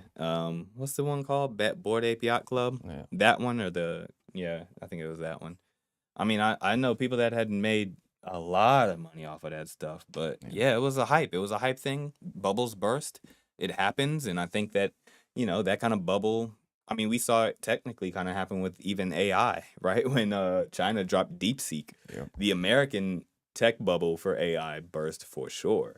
But, that's what, look up the Gartner hype cycle. That typically represents those kinds of things, where it kind of has like this, really intense hype that reaches like absurd peaks, and then the bubble bursts, and then it goes all the way down into the trough of disillusionment, and then it kind of like carries a little bit, and then it picks up, but it never goes as high as it was in its real hype, you know? So he says Bitcoin is the only thing that matters. The rest of them are test networks. I don't know. We'll see, man. Time will tell, honestly. I don't know for sure, but I feel like even Bitcoin's still testing it out. All of it could be folly in the face of quantum computing. Exactly. So we really don't know. Like, what Microsoft released their Maharana chip, and I think another company, was it IBM or one of them, we released the Willow chip, quantum computing chips, and they showed practice benchmarks where it completed tasks that would have taken a normal supercomputer server farm like 30 years to do what it did in 5 minutes, right? And so the things that they're saying quantum computing chips can do in comparison to what the, blockchain and all of that, we don't know how it will impact the sanctity and the security of these decentralized cryptocurrencies, these assets, right? So I'm not going to say it's infallible. So let's just say that. Exactly. I lost most of my investing money in anti-balding products. That's crazy. I'm sorry. I didn't mean to laugh at that. There's nothing wrong with being bald, man. Unless you're in Africa. I heard they were killing people because they thought people with bald heads had gold in them. That's crazy. Like 5 people died. Could just be a headline. I don't know. I'm tripping. That sounds like something made up. But... That sounds like something made up, but I didn't mean to feed into it. Bounty AI, but yeah, that's it. We we just chopping it up. I ain't gonna lie to y'all. I made a funny pun. I look like a skinhead. Yeah, probably, but that's all right too. Chopping people's head of gold. Like you get to hop out of the shower and not worry about like your hair, like putting water stains on your clothes. That's one way to look at it. Yeah. That's one way to look at it. There's some benefits there. So it's not all bad. You seen that one guy with the like he's got the bald head on this part, but like he's got long hair down the side. That's crazy. Yeah, I think I know what you're talking about. Yeah, that's crazy. Bro, his channel is like. I wasn't sure if that was like a cap, like a special cap they put on his. Like I wasn't sure. It's genuinely his head. Okay, I just didn't. And I'm German. We should hang out. Are y'all both in Germany? Oh, you're in France. Is in France. France, European fella. I'm not in the UK or anywhere over there. I'm over here in ATL. We had Arizona in the building. We got Ohio in the building. Somebody said Antarctica, but I'm having a hard time believing them. Yeah. More than anything, I'm thinking about the Wi-Fi. Well, no, I'll take that back. They could have been using Starlink. But what are you doing in Antarctica? I don't believe it. Do they even let people visit Antarctica and just like be there chilling? It's usually government officials. You know what I'm saying? You got to be there on business. I am having a hard time believing somebody was just in Antarctica watching my live stream. I wanted to immigrate to the U.S. last summer. That's crazy. I wanted to leave America and still. I feel it. Don't be mad that you got rejected. I would just say maybe that was a divine intervention. Could have been divine intervention. I don't know. America's a little strange right now. To immigrate to America. Yeah, I'm not gonna lie to you. It's a little strange over here. That's all I'm gonna say. I'm blessed to be alive. I'm blessed to be in a space where I have the opportunity to say these things, but also at the same time, I mean, I will say things are weird around the planet, right? Yeah. The globe is feeling it right now. So anywhere has its thorns.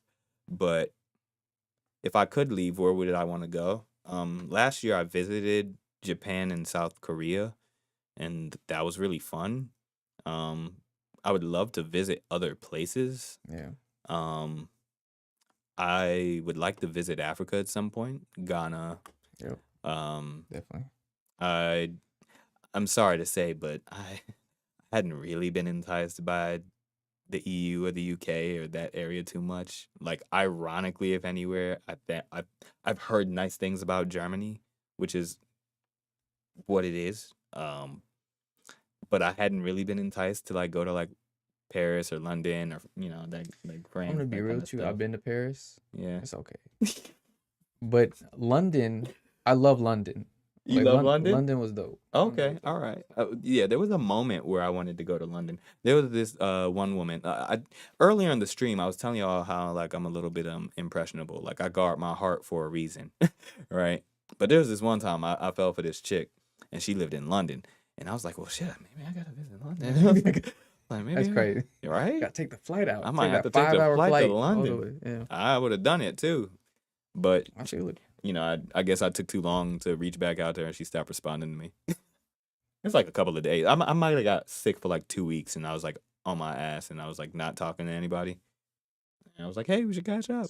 Crickets. Maybe that was God watching. Like, all right, yeah. I was like, all right, I tried. Yeah. British ladies are crazy. Bad teeth, they say. Oh my goodness. I'm not gonna throw the baby out with the bathwater. Okay. Yeah, I don't know about that. I don't know about all that, but. France is bad for business because they just got kicked out of their biggest moneymaker. They were the gold and like the all the stuff. They had some money flowing out of Africa, but I don't think they got any more money flowing out of Africa. Y'all might be in a tough spot moving forward. I ain't gonna lie to y'all. The American dream is still strong in the mind of people everywhere in Europe. Yeah, I mean, that's kind of interesting. I actually didn't think about Europe being a group enchanted by the American dream. I mean, often I think about like Mexico, Asia, like but Africa maybe, but not Europe. That's the first time I actually heard about Europeans being enchanted by the American dream. That's interesting. I mean, it definitely is probably individual basis, but I feel like Europe, I mean, when I see Europe, I see people who have actual health care, and, people who got, people who have, high-speed rail. Right. Shit, I would love to have high-speed rail over here. And, like, y'all are chilling in a time where it's like, y'all don't have the pressure of being, like, the world power. So it's like, people aren't like, overtly gunning for y'all per se, right? Whereas, like, America, I feel like we got a big old target on our backs because like we are the America in a way, and like we're doing some bullshit right now. We put ourselves in that situation. We put ourselves in that scenario. Our arrogance, we put ourselves in that situation. When I say we, I mean the powers that be, because I ain't make none of them damn choices. I'll be honest with you. Pac-Man says, I went for a concert and met a girl. He said that happened to me. He said he went to London. London was okay for me. Stayed for like 3 months, and then you stayed in London for 3 months because you went to for a girl, or kind of fell for. Okay, went to a concert, met a girl, flew home, sold all my things, and moved there. Brought her back to the States, but it didn't work, or she moved back. It didn't work because she moved back, never to be seen or heard from again. Damn. That's insane. How long was she here, and how long did y'all just kind of like do a thing? You said you stayed there for 3 months, but how long was it when you brought her back to the States? Germany is crazy right now. Wouldn't recommend either. Almost most people mentality got few sticks in their back truck. That's the first time I've heard that idiom. It's the first time I heard that. I understand what he's saying. Yeah, I understand. I'm picking up what you're putting down. In English class, we talk about all the good sides of the United States. How you don't have much taxes. Who don't got much taxes? Well, okay, I guess it's probably subjective. So let me backtrack. I mean, you gotta understand, big military and more liberty to an extent. Yeah. I mean, it's certain propaganda, I guess. Like even when my family immigrated to this country, it was certain propaganda you get taught, right? Being an American, so it's like I'm pretty sure they probably teach that in other countries too. So yeah, for sure. There's some truth to it, but also a lot of lies to it. So yeah, for sure. Likely a lot of lies alongside all of that. That's the craziness, man. That's what I'm telling you. I mean, like I said, I'm grateful to just be alive and to have the opportunity to have enough autonomy to even do this kind of thing. Granted, I am the furthest thing from well off, right? Yeah. But at the same time, I'm like piecing together the American dream for myself, right? Yeah. And just letting it be what it is.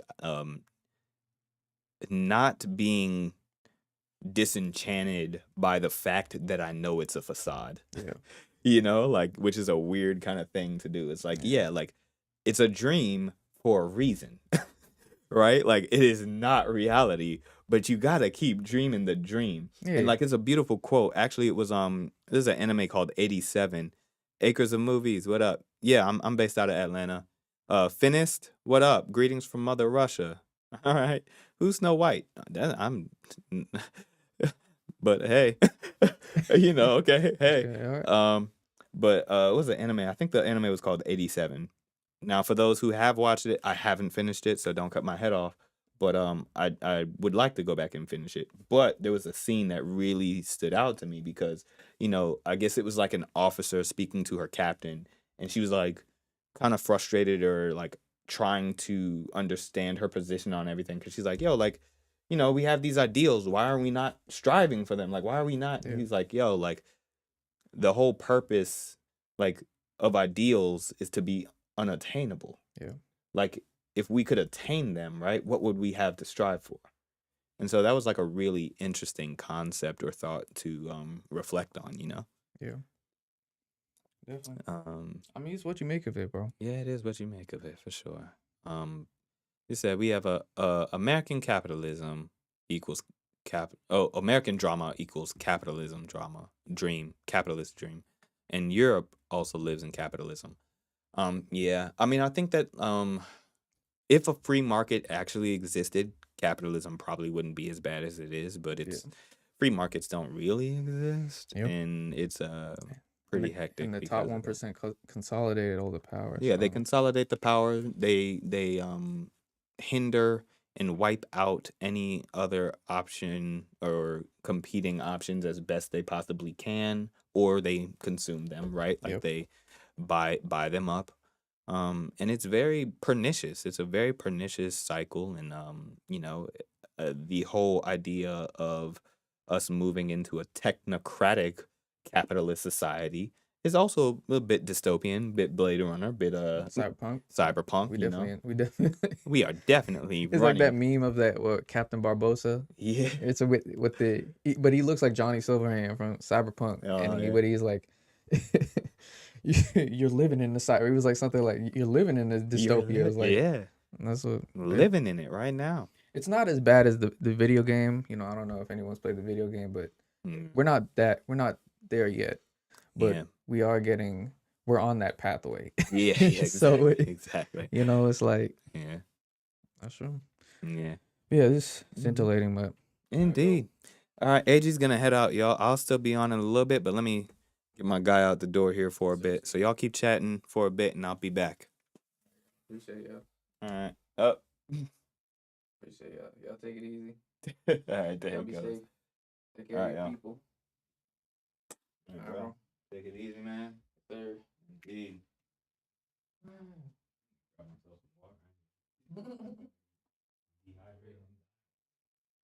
Oh, that Talkin.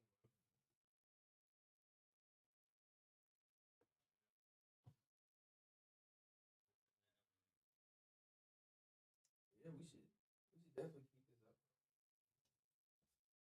Fantastic, you know. I mean, at least for now, I keep trying to convince myself not to leave the country. So if I can stay here, yeah, I'll be doing this. I mean, even if I leave the country, like, I genuinely.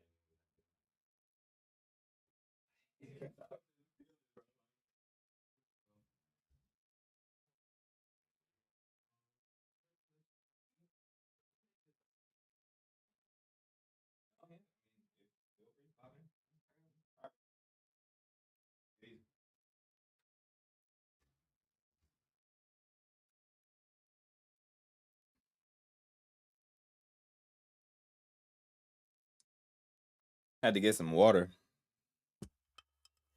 Yo, Brown's boy. What up? You back? We just over here chatting. Oh, hold on a second.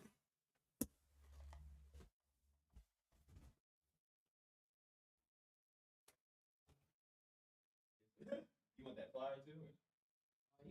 Okay. All right.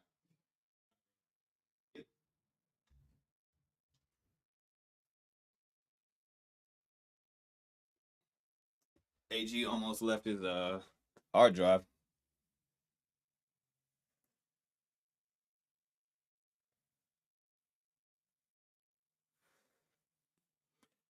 All right.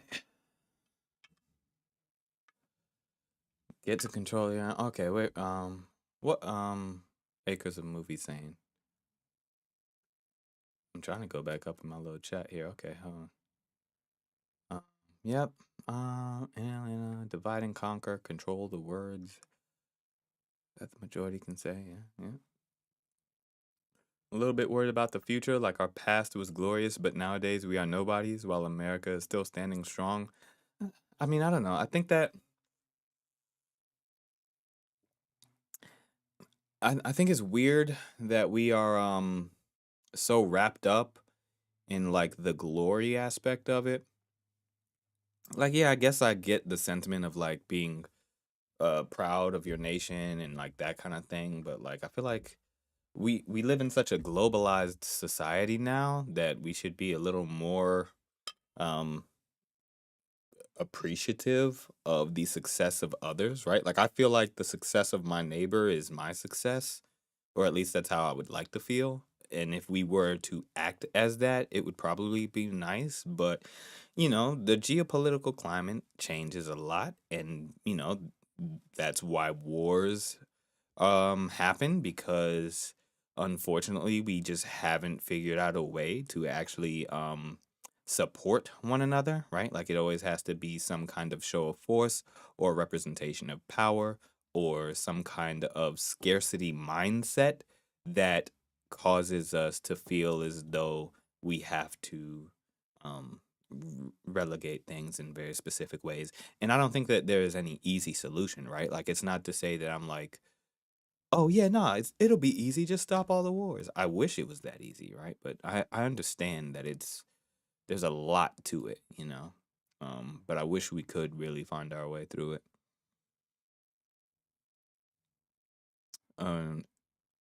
Brown's boy said, how was the machine lies live? He says opening takes about 15 minutes.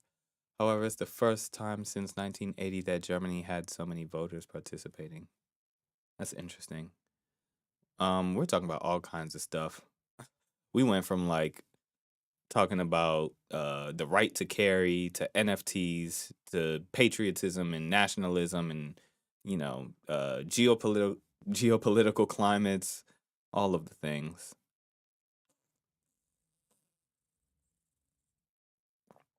When you say the success of Russia is a bad thing for us all in Western Europe, I'm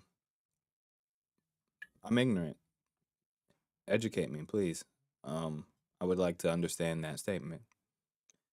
Yes, I don't know if it's bad to see the AFD that high in the polls.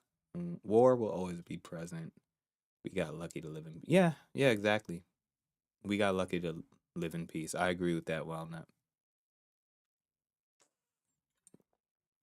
Browns boy, where are you? You are streaming from. Oh, so you're streaming from the landscape view, and I am simultaneously broadcasting to YouTube, both in landscape and in vertical. So I'm not exactly sure how to tell you to get to the vertical one. Maybe you would have to like pick it up from your phone. But we have some viewers who are watching through the vertical live stream, and so that's where a decent amount of conversation is coming from. But then I'm also multi-streaming across different platforms. So I'm still streaming to Instagram. I am still streaming to Kick, and I'm still streaming to Twitch. I meant to do this though. There you go. Look at all of that chatter. All over my face is crazy. Pause. But no judgment. Let me see if I can. How do I Okay, here we go. Height. Let me say 200.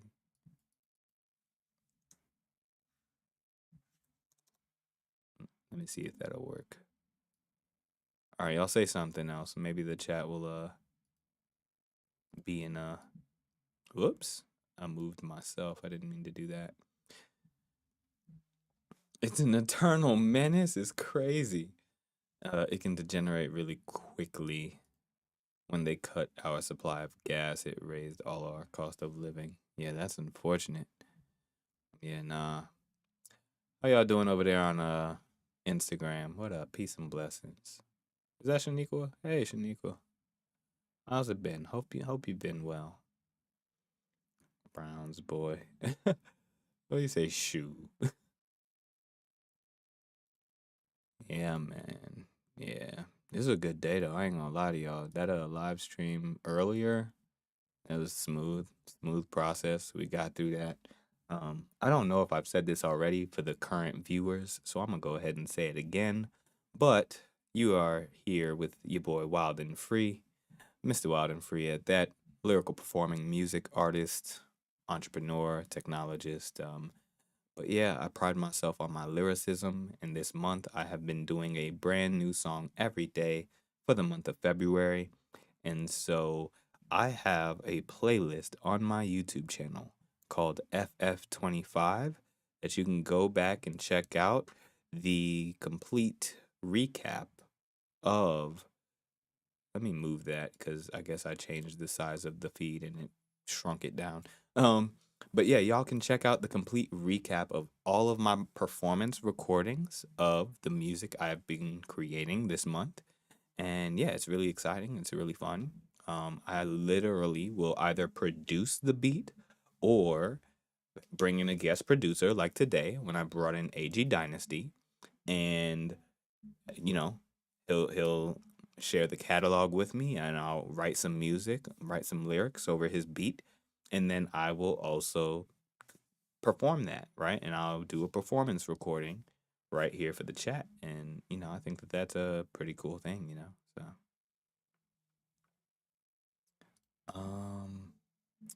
and I realized what the scenario is with the on-screen chat box too, is that I think that it's only pulling from the landscape chat, even though most of the viewers are in the vertical chat. So that's interesting. So Browns boy, your chats have priority because you're on my landscape view. Oh, all right. Well, Nesq, what up? Peace and blessings. Thank you, Browns boy, for the regards on the rap. Thank you for the regards on the charismatic nature that I apparently have. I appreciate that. Yeah, I've always well, actually, surprisingly, he said that's because I'm the best. I was when I was a young boy, very young child, there were like only two things that I remember wanting to be. Like as far as like really like a childhood aspiration to kind of be this thing when I grow up. And the primary one was actually a pastor. I actually wanted to be a pastor when I was a child. And in a way, I feel as though I am still living my desire, the thing that I wanted to hint at with that role, right? I feel as though I am living that through my artistry and as being a lyricist and a hip hopper, right? And so I share my own perspective and I share my value, I share my perception, my encouragement, my inspiration, my resilience. I share my insights, my introspection, my self-reflection. I'm very vulnerable in my lyricism, right? Like I do my due diligence to lay it all to bear. Yeah, I'm absolutely familiar with Goody Mob. Acres of Movies. Yeah. Flowered Piazza. That was spam, so I got it out of there. Um, yeah, Wild, show him the blender. I would have to run to the kitchen to get the blender. The blender ain't over here. I just got my water right now. Uh-oh, thank you for that. I definitely appreciate that regard. Pac-Man. Bro, man, I appreciate that. I definitely appreciate that regard. I'm happy you exist as well. Like I've genuinely appreciated you being here as a part of these live streams and just really rocking with me, you know? And so, yeah, like you all are a testament to what it is that I'm doing. Like y'all are confirmation that I am walking the path that I am meant to walk, you know? I was talking to my line brother about this the other day where it's just like, you know, like money isn't the thing that fulfills me in and of itself, right? Like I truly feel like if my heart's not in it, like if there's not soul resonance, I can't pursue it with 100% of my being, you know? And when I show up to doing what I do with the music and, you know, sharing my lyricism and, you know, being an artist and just showing up in this way to commune with you all, like that's where I feel like my real joy. That's where I feel like my real passion is. And I feel like I could do this indefinitely, you know? Um, and that's a beautiful thing. And I think it's amazing that I was able to really step into the whole live streaming thing this month to really experience this firsthand, you know. Um, yeah. Thank you. I really appreciate that. Yeah. I had a pal named Fred Brown that used to do music with that. Oh, that's really dope. That's really dope. He said we'll have to stick around to see the blender. Yeah, for sure. I'll bring back the blender. Yeah, maybe it'll be tomorrow. So y'all definitely got to come back. Y'all definitely got to come back. Yeah, it's always fun to see these, and I hope to hear the songs again later today. Thank you for sure. Yeah, like it'll be available in the on the YouTube playlist for sure. And I was telling them earlier, I just my technically my Discord has been alive for some time and I started curating the space quite some time ago, but it's been rather empty. But I've just now really started to get people like coming through. Thanks, Pac-Man, right? We the Sauce and a couple of others, Andre and Sam. And I'm curating the space for those of you all who would like to continue hearing from me on this journey to get some exclusives in regards to the music and all of that. I technically have thought about spinning up a newsletter, but like email is like I don't know why it's just like a little I don't really care for it too much, but I do understand the value of email, which is why I probably will still do it. I'll definitely still have a newsletter to some capacity, but Discord is likely where I will provide a little bit more exclusive value, let's just say, until I'm able to do other things with like all of these channels that I'm on, right? Like, but I do like to really pull people into like a centralized kind of experience. Yeah, pure love, man, definitely. It's all about just exuding that and remaining steadfast in the face of this dualistic polarity of a lived experience we are in, like oh cool. Yeah, every now and then I connect with other web3 artists. I go to the Atlanta Blockchain Center here in Atlanta. Shout out to the ABC, shout out to Atlanta Blockchain Center, shout out to Marlon Williams and everybody over there, Project Pi. But there aren't that many artists. There's a few. There's a few that pop up in there. I haven't done any like there was one artist collaboration I did a while back, and there are a few Web3 natives in my Discord, dormant probably, right? Like they probably haven't checked into my Discord in a long, long time. But yeah, I hosted a little like viewing on my Discord one year, and yeah, I'm still cool with Web3 artists. I don't mind connecting with Web3 artists. I've just also, I'm a bit more even keel in my approach these days, where it's like I'll utilize Web3 when it makes sense. And I guess that's just it, you know. Um, well, no, you were talking to, right? In regards to what they're studying ancient history. I'll be a teacher next year. Ooh, ancient history. That sounds fascinating. But yeah, Pac-Man, feel free to suggest a few of your other Web3 friends. Bring them into the conversation, you know. Medieval and late medieval? The medieval age. There was this one thing I took in college. It was like a Greco-Roman, what was it? Greco-Roman theology or something like that. It was interesting. Like back in college. That was a while back for me though.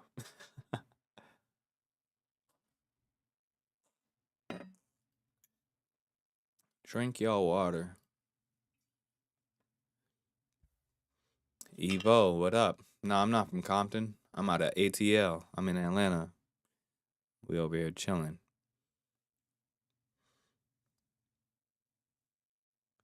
Jaden that does a show every day, huh? That's pretty cool.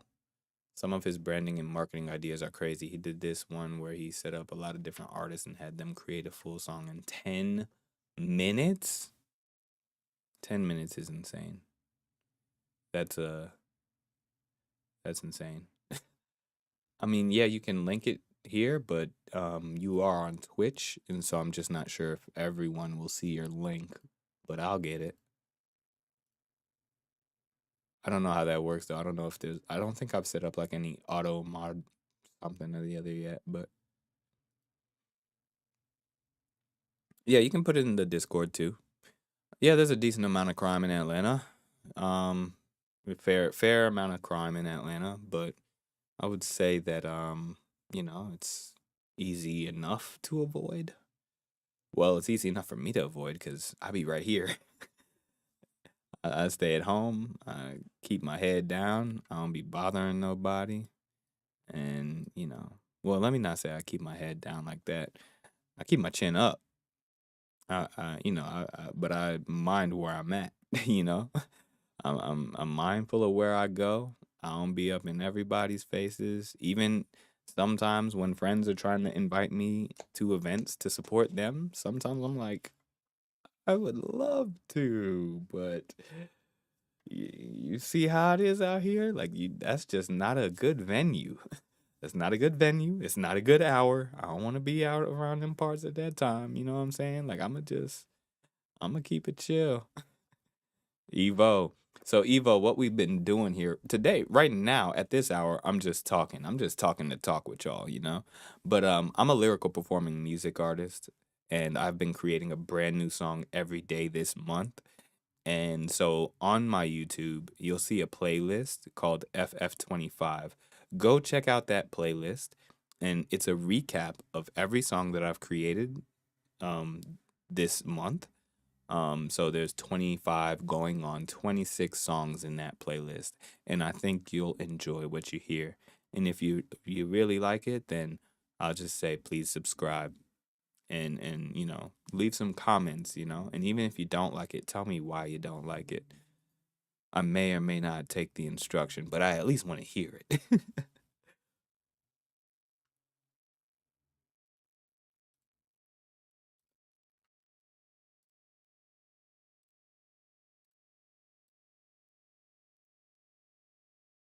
The Walking Dead did take place in Atlanta, and Stranger Things, the originals, part of Black Panther, the Avengers. Like one of the Avengers' second headquarters is actually like the what is it? The Porsche Center. Um, in in a part of the Metro Atlanta area. Yeah, especially in regards to film and movies and stuff, a lot of that stuff had moved over here after a lot of, you know, I guess you would say decentralization of the Hollywood scene over in LA. A lot of it came here to Atlanta. Yeah. I mean, I guess wine is a pretty good thing to be famous for, you know? And yeah, like there's a lot of weight behind the name of this city, I guess, in the grand scheme of things, I guess.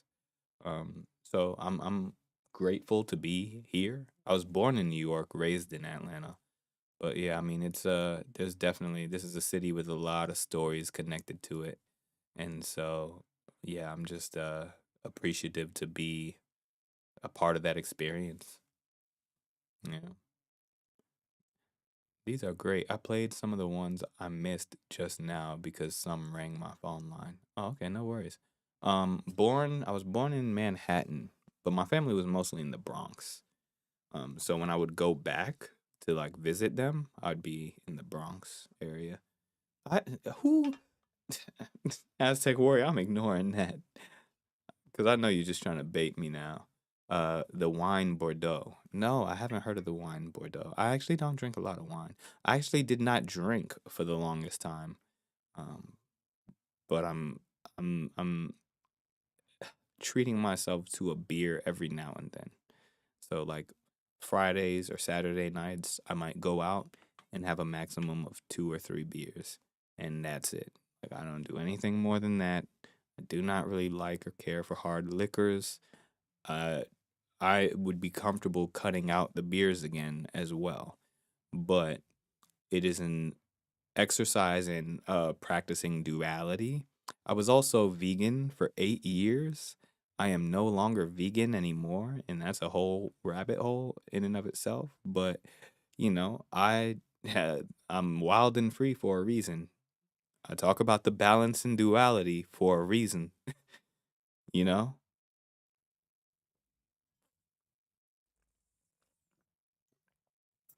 I don't think it's a bad thing that you can't officially drink before turning 21. Before 21, you shouldn't be drinking. It's just like, what do you need to be inebriated for? You already got all the joy. You're not yet worried about paying taxes and all of that stuff. You're likely still in school. Your parents still taking care of you.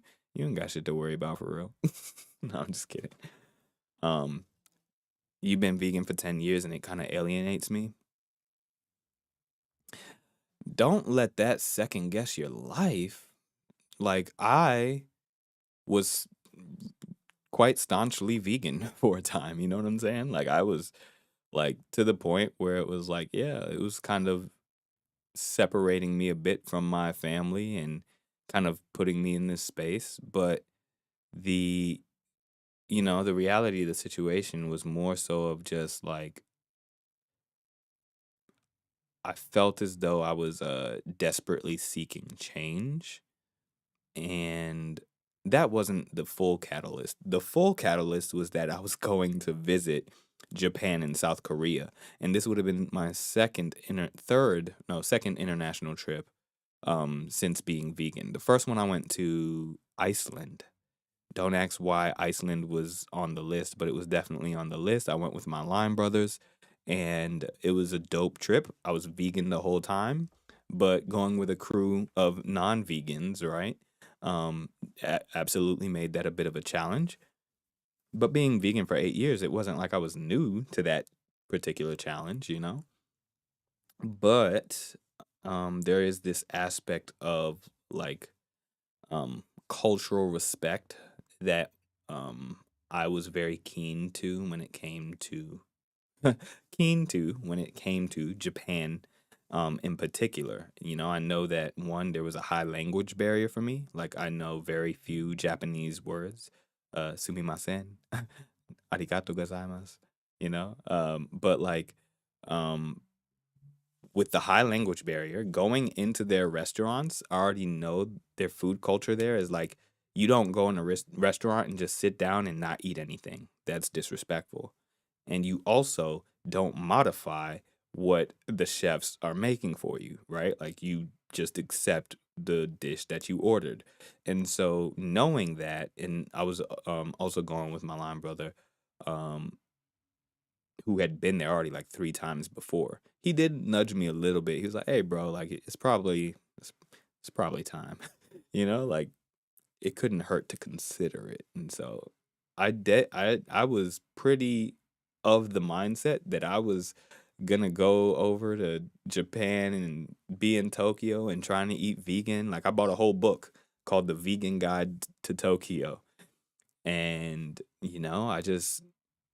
I was at a point in my life where I was just like, you know what? Veganism it started out as the litmus test, but it has become the control. And all things are worth testing, right? And so I thought it was fair enough for me to test whether or not how I felt. If I were to go back to eating meat, what would that look like for me?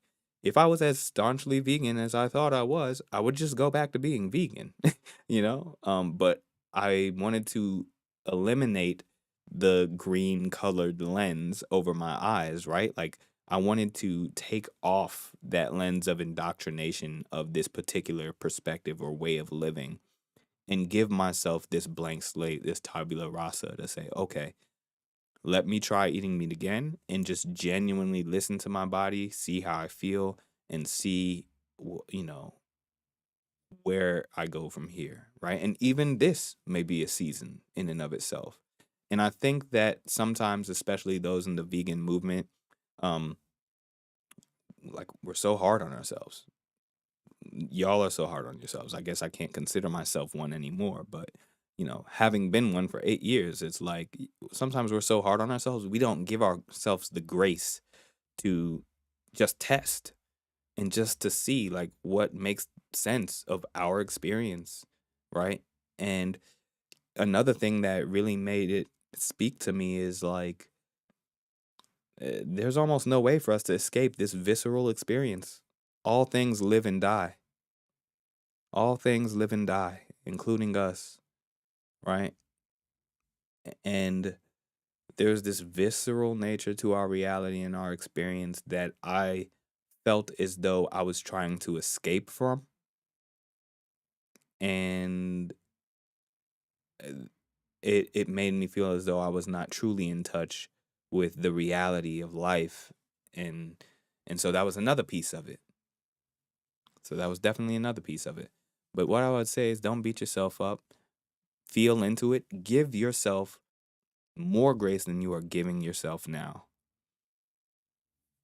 And be open to it, because be open to what it is you want to do. I'm not saying be open to eating meat. Trust your intuition. Trust your intuition. Trust your journey.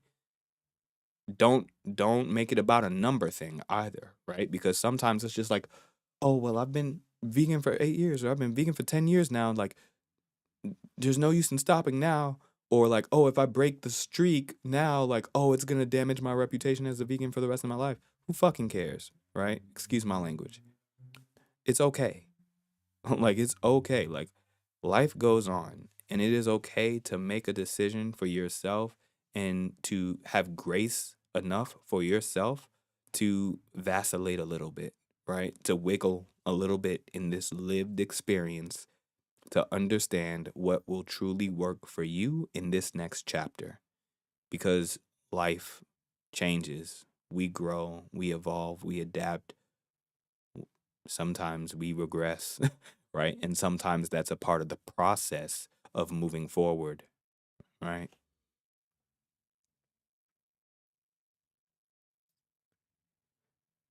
Uh-oh, so we got a huge alcohol problems here, but not drugs at least. Yeah, that's definitely fair to say.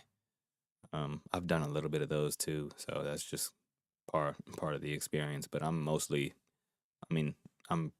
outside of the beer on Friday and Saturday nights that I might indulge in nowadays.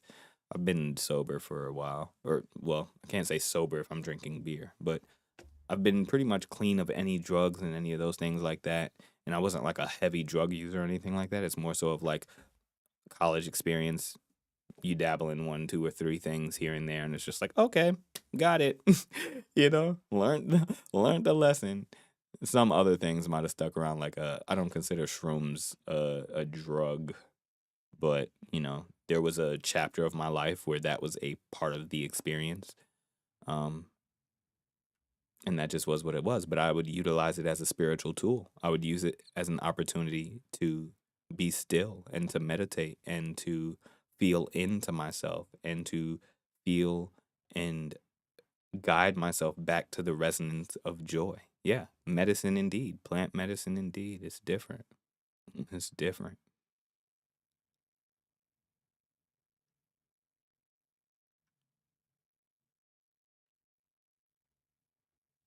Japan would be an amazing trip. Either way it goes, Pac-Man. I just want you to know that.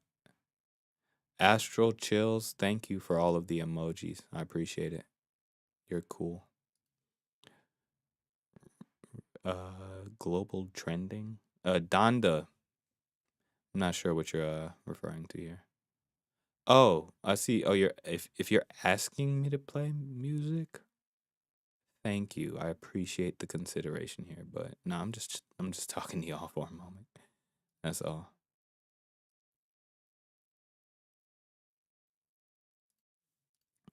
Yeah. Yeah.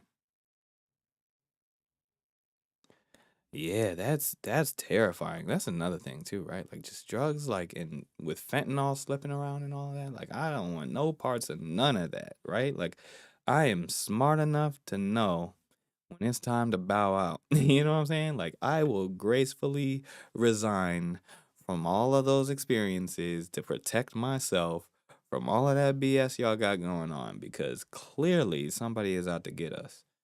Like they want us to fall victim to those kinds of things. So we just got to be mindful of this experience, I'm almost out of this water.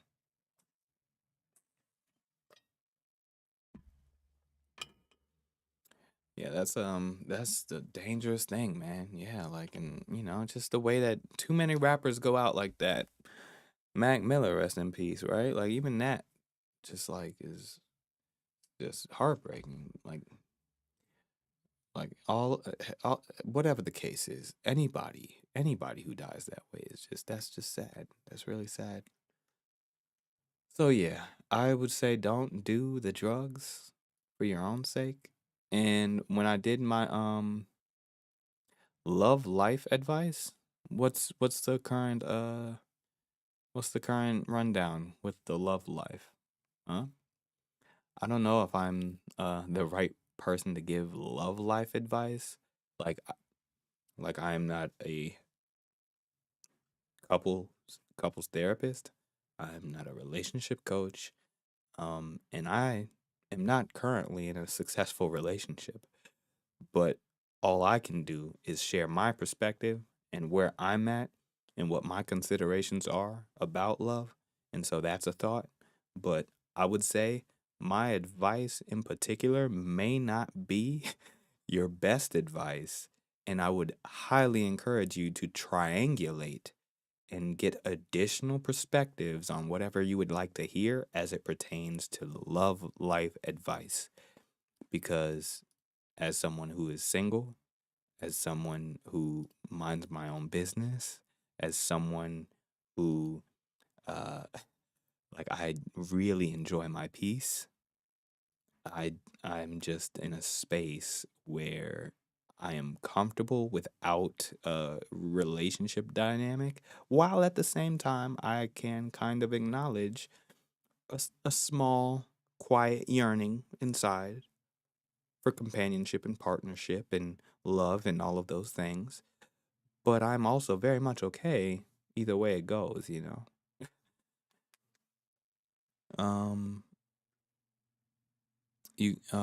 what about cannabis?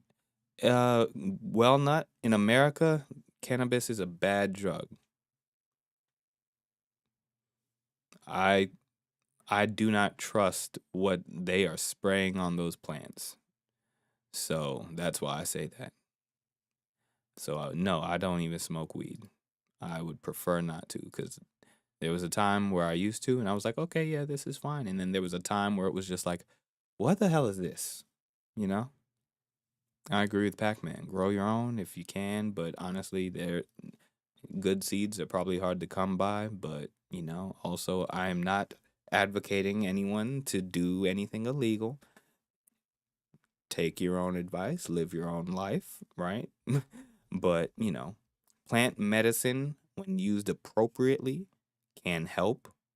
It's illegal in places, so do your due diligence, right? If you are in a space where it is legal, do your due diligence, have at it. If you are not in a space where it is legal, do not do it, right? Just to protect yourself. Says, I like that girl, but she takes more than one day to answer me. I think I'm cooked. Yeah, I ain't gonna lie, you might be. But that's okay. Like, honestly, I think it's weird, man. Like, we as men, I'm sorry if that was an assumption, but let me speak from my experience. And if this translates to any meaningful considerations for you, let it be that. I, as a man, have just learned that as much as I may like a woman, if I like her too much and she doesn't like me, I'm not going for it. You know? Okay, cool. You know how it is nowadays. Now you got to preface everything. Like, I don't know why people take offense to it. Like, just clarity is fine, like just clarify and let's move on. But sometimes people genuinely take like offense to it. Like, yo, it's all good. Yeah, I think that, if a woman likes me, I'm a little more inclined. If I can tell that she likes me genuinely, then I'm a little bit more inclined.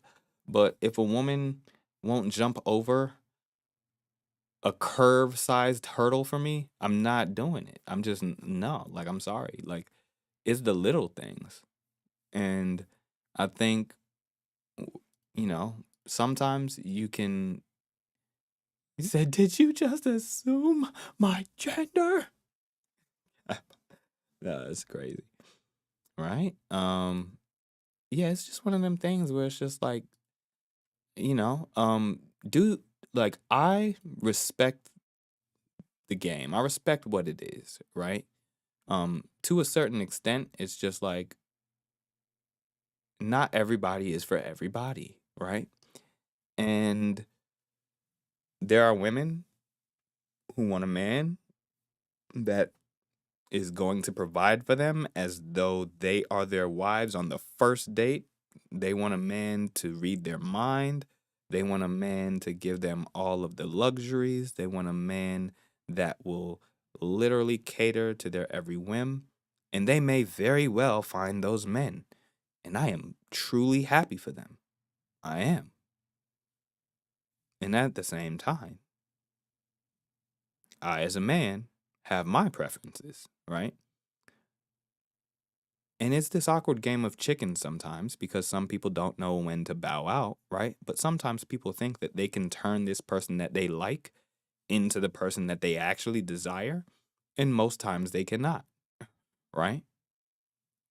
You may very well find you a woman who provides you a green card, right? I don't know. I mean, if that's your thing, it's a little opportunistic, I'm not going to lie, but you could probably find that, right? So the reality of the situation is that sometimes people just have to be persistent enough and patient enough to find their match, right?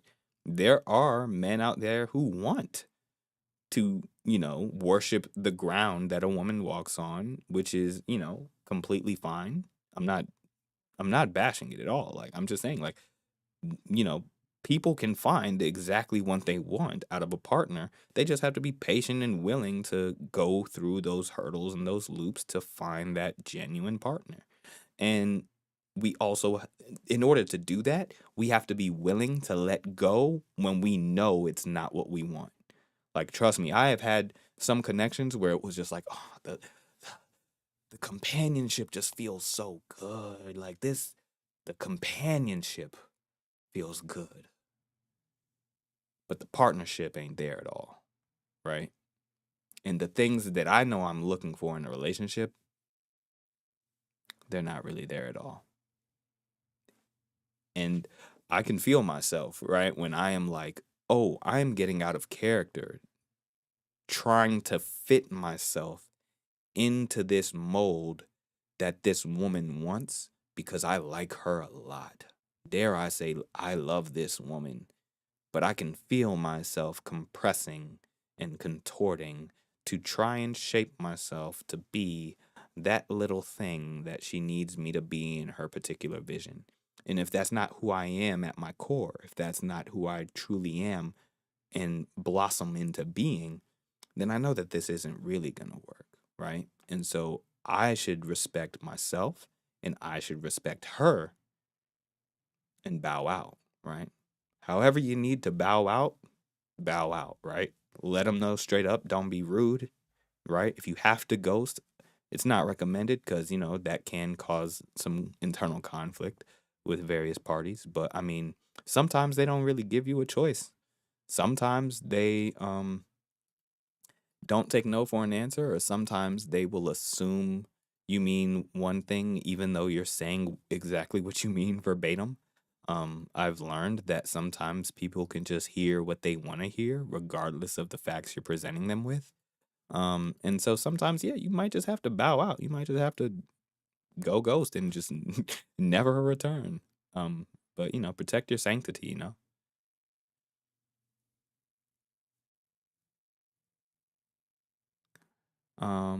Not necessarily that we must not change ourselves for them. The right woman is worth changing for, right? But you have to know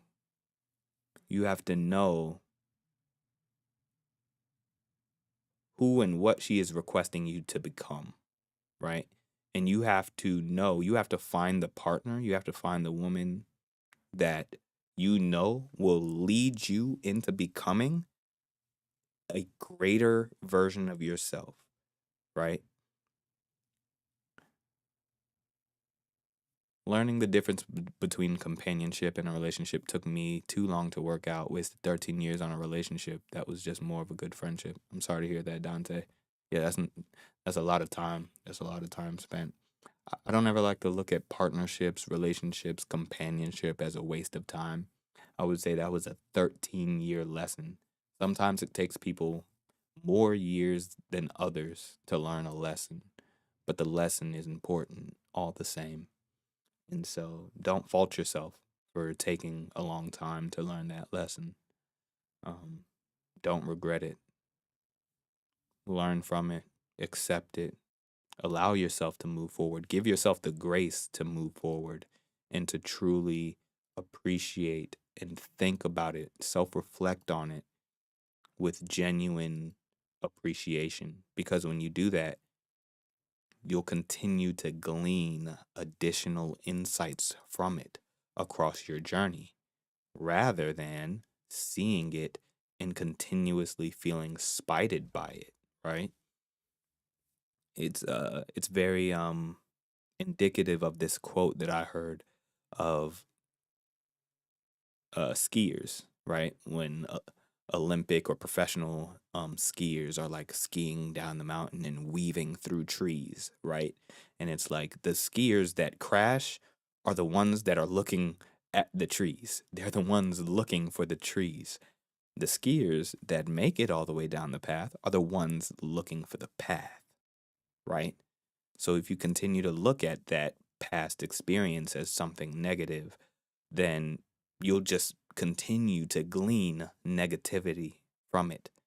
Whereas if you were to look at it with positive self-reflection as a lesson and with appreciation, you'll glean greater lessons from it that will help you to become a better version of yourself for whoever you're actually meant to be with.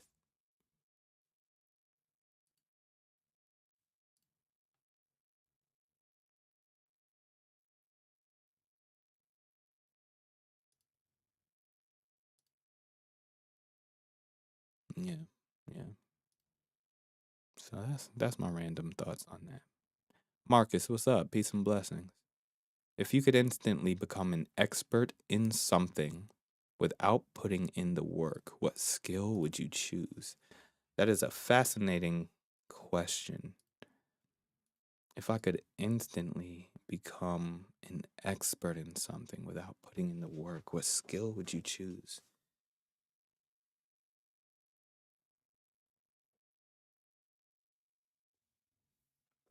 Hmm.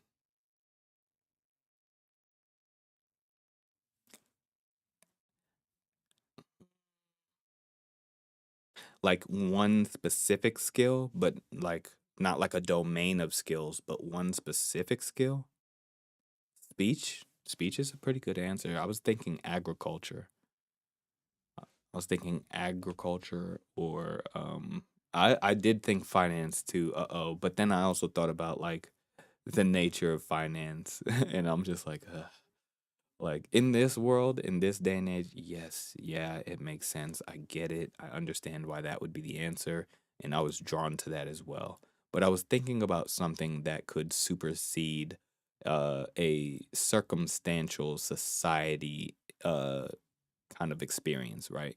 And I think in the human experience, in the broadest arc of it, in some way, shape, form, or fashion, agriculture could be a beneficial skill set to have because you could, grow your own food. Even that you could monetize, right? If I was a professional within the space of agriculture, like I saw a video one day and it said like a beekeeper makes like $4 million a year selling honey, right? And so like there's aspects of agriculture that would benefit, and I imagine I would be able to figure it out, right? Because if I at least have the agriculture part down, surely people are hungry and they'll want the food. So it's just a matter of time figuring out how to monetize it and get it to them. But you need to own your land and grow food. Yeah, probably. Probably that is the case. Not probably, but yeah, factually. With finance, you need to be in a dynamic where you are afforded financial opportunity. It's harder to get started.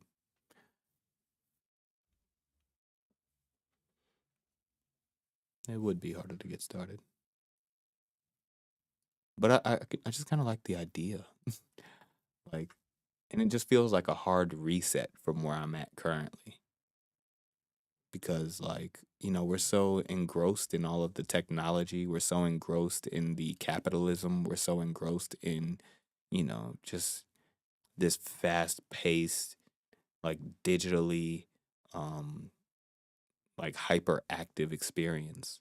And so agriculture just feels like something that would help me to reset and like get back in touch with the earth and like, just thinking about being able to like do permaculture and like just growing my own stuff. Like I think that would just be so amazing. Like endless blueberries? You mean to tell me I can have endless blueberries and kale and all of the things? Like that would be such a godsend. Like think about how much money you spend on food. If you could just grow a lot of it, you know, have a farm, have some chickens, have some cows, have whatever you need, right? But man, like that would be amazing to just kind of have expert level agricultural skills. Yeah, I feel that, Wellnut. With good speech, you can convince anyone to get anything, right? Money, land, women's fruits. That's also fair too. Um, I just also like I recognize a part of my character. Like I'm not very much of a convincing person. Like not to say that I'm not convincing. It's more so like I struggle to I struggle with the art of convincing someone because I want someone to inherently or innately desire something. Like I want the people who innately want me. I want the community who innately gravitate to me. I want to um, commission this artwork from an artist who innately wanted to create that art, right? Like I don't want to have to convince people to do things. I do recognize that that's the world that I live in, but I'm just thinking in an idealistic sense here, right? Because it is very idealistic to say if you could instantly become an expert in something, right? So I put myself in an ideal world with that ideal scenario. Start out hobby level, grow indoors in pots. Y'all look at this plant. I think I started inside a little bit. I'm a little plant daddy.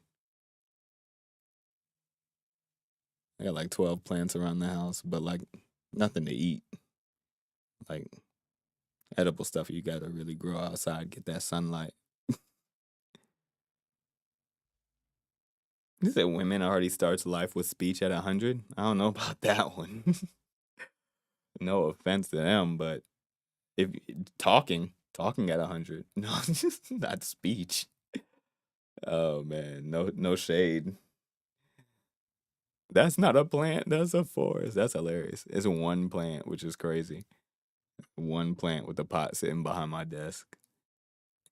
And it got like that because all of my smoothies, ironically, I have a Lomi composter.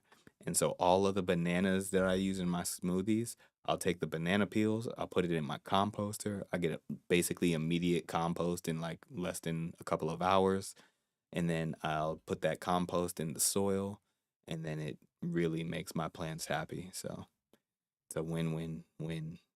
Less food waste, compost into house plants, cleaner oxygen around the apartment. It's nice. It's not bad. If I had a one-way time machine, would you choose to travel to the past or to the future?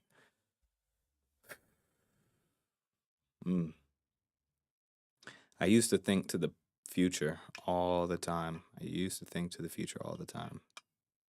Genuinely did. To a certain extent, I don't know if it would matter.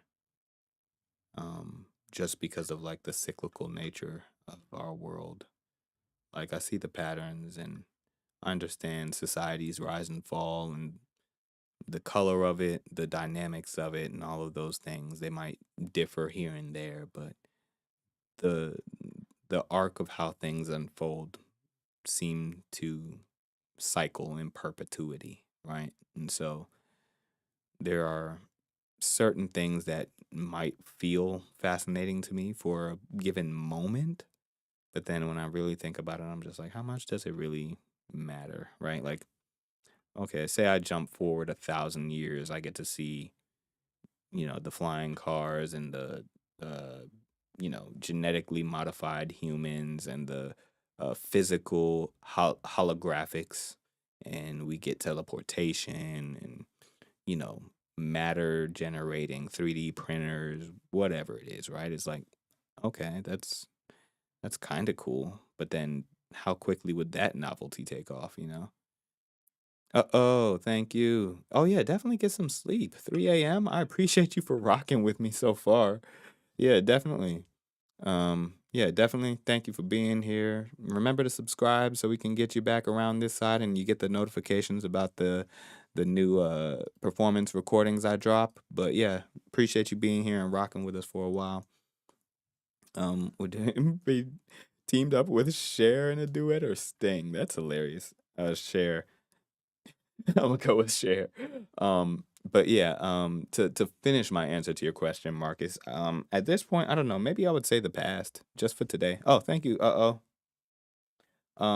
Maybe I would say the past, and that's only just with slight intrigue to see what the BC era might have been talking about, especially the moment when the switch flipped, right? Like maybe go to Jerusalem, see what was happening around there before the ADs started, just out of curiosity.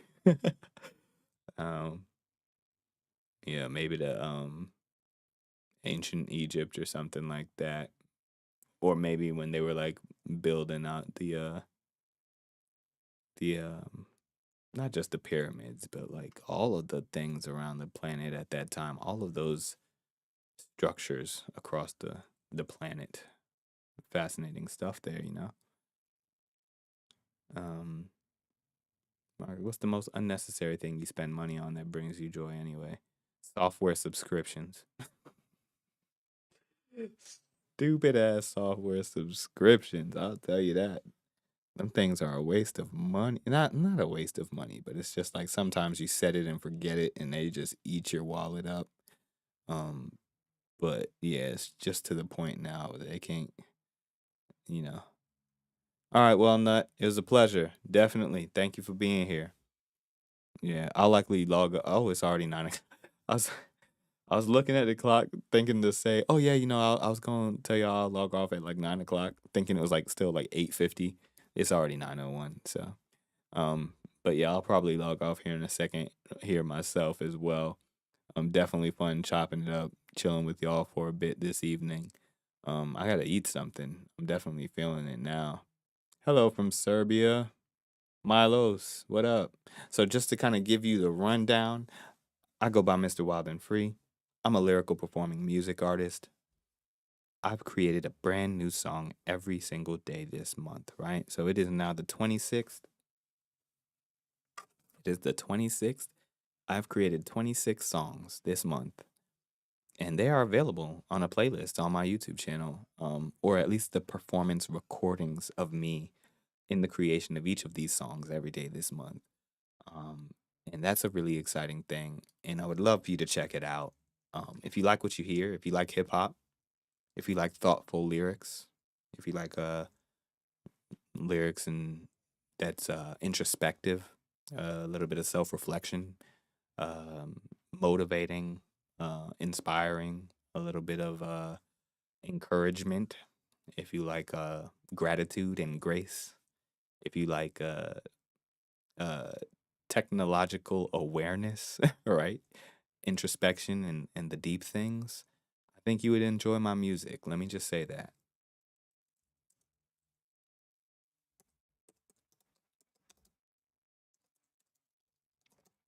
Today's song topic got pretty deep. It got all the way to transhumanism, which is like human augmented through technology type thing. Fun and appreciative to see the process each day. Yeah, no, thank you. And it's fun sharing the process with you all, Definitely.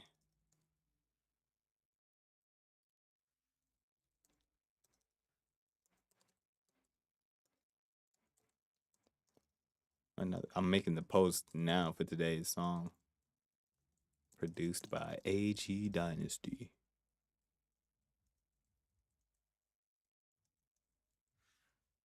Just making sure I do this now so I don't forget. Can't forget. Can never forget that. That's all we got. A famous sci-fi play. Interesting. Yeah, I might have to check it out. Oh, wait. Why is that going to YouTube? That shouldn't. Let me double check. I don't think it's going. Yeah, why is that going to YouTube? Don't publish that to YouTube. I published to YouTube separately. So it's the landscape view. Awesome, Marcus. Thank you. Yeah, for sure. Yeah, I'll be hopping off here in a second myself. I just wanted to make sure I posted the song so that way y'all have access to it as soon as I get off this stream, So once y'all hop off this stream, y'all will also see February 26th available in that FF25 playlist.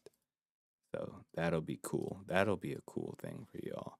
And the lyrics are available as closed captions, just so y'all know. All right, take care. To those hopping out of the chat now.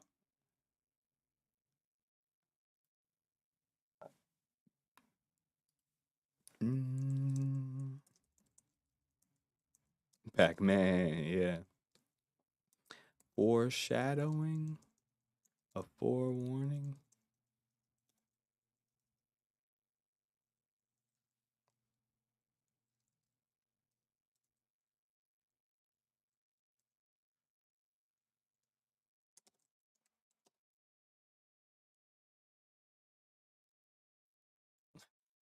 I'll be coming up with the most random titles attempting to help people find these videos. I don't know if it'll work, but we'll see. Ideally it does, but I ain't tripping about it too much. I feel like I need more water. I need more water. My eyes are burning. I've been staring at these bright lights for like 7 hours. Yeah. We are almost there. We are quite literally almost there. Don't give up. Just make this video post. Wish these people a good night. And then I'll go sit down, eat a proper meal, decompress. And then we have 2 days left. 2 more days in this experience. At least for the creating a brand new song every day part. I will be live streaming quite frequently. I will not leave y'all out of this loop. We are in it for the long haul. All right, cool. Hit done on that. Hit next on that. We want the little end screen. And I feel like I gave this plenty of room. So we going to extend those. Thank you, Pac-Man. I appreciate that encouragement. You know, just, yeah. The best way, oh, let me go back in here real quick. The best way is to just take it one day at a time. Just take it one day at a time. Save. Let's add those subtitles in here. Let's add the lyrics. Let's get those lyrics in here.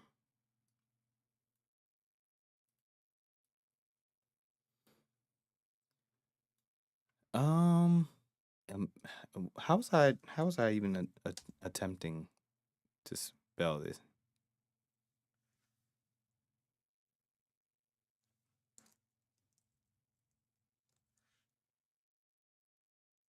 I'll put it in parentheses.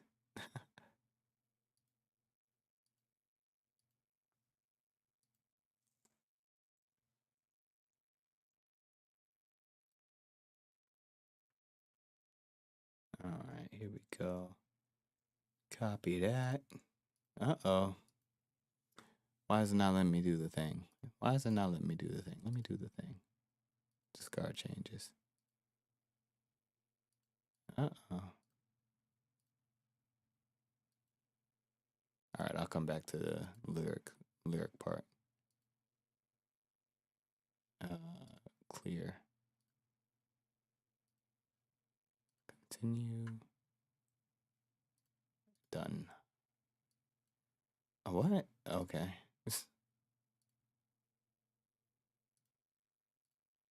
Okay, there you go. Copyright? Nope, nothing. All right. Cool. All right, the video is published.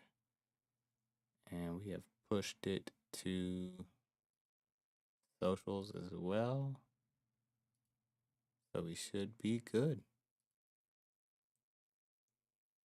Awesome. Awesome.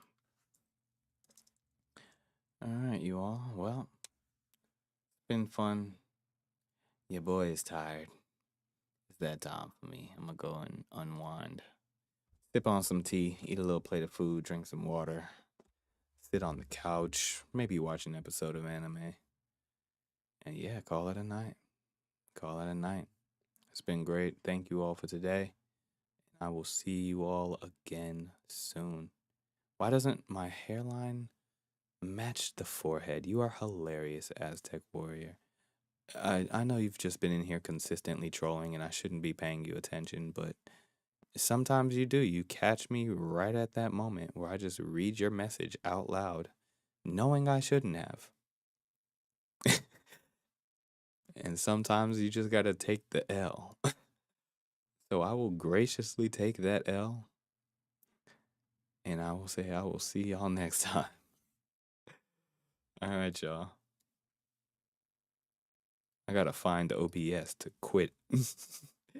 To turn this stream off. All right, y'all. See y'all next time.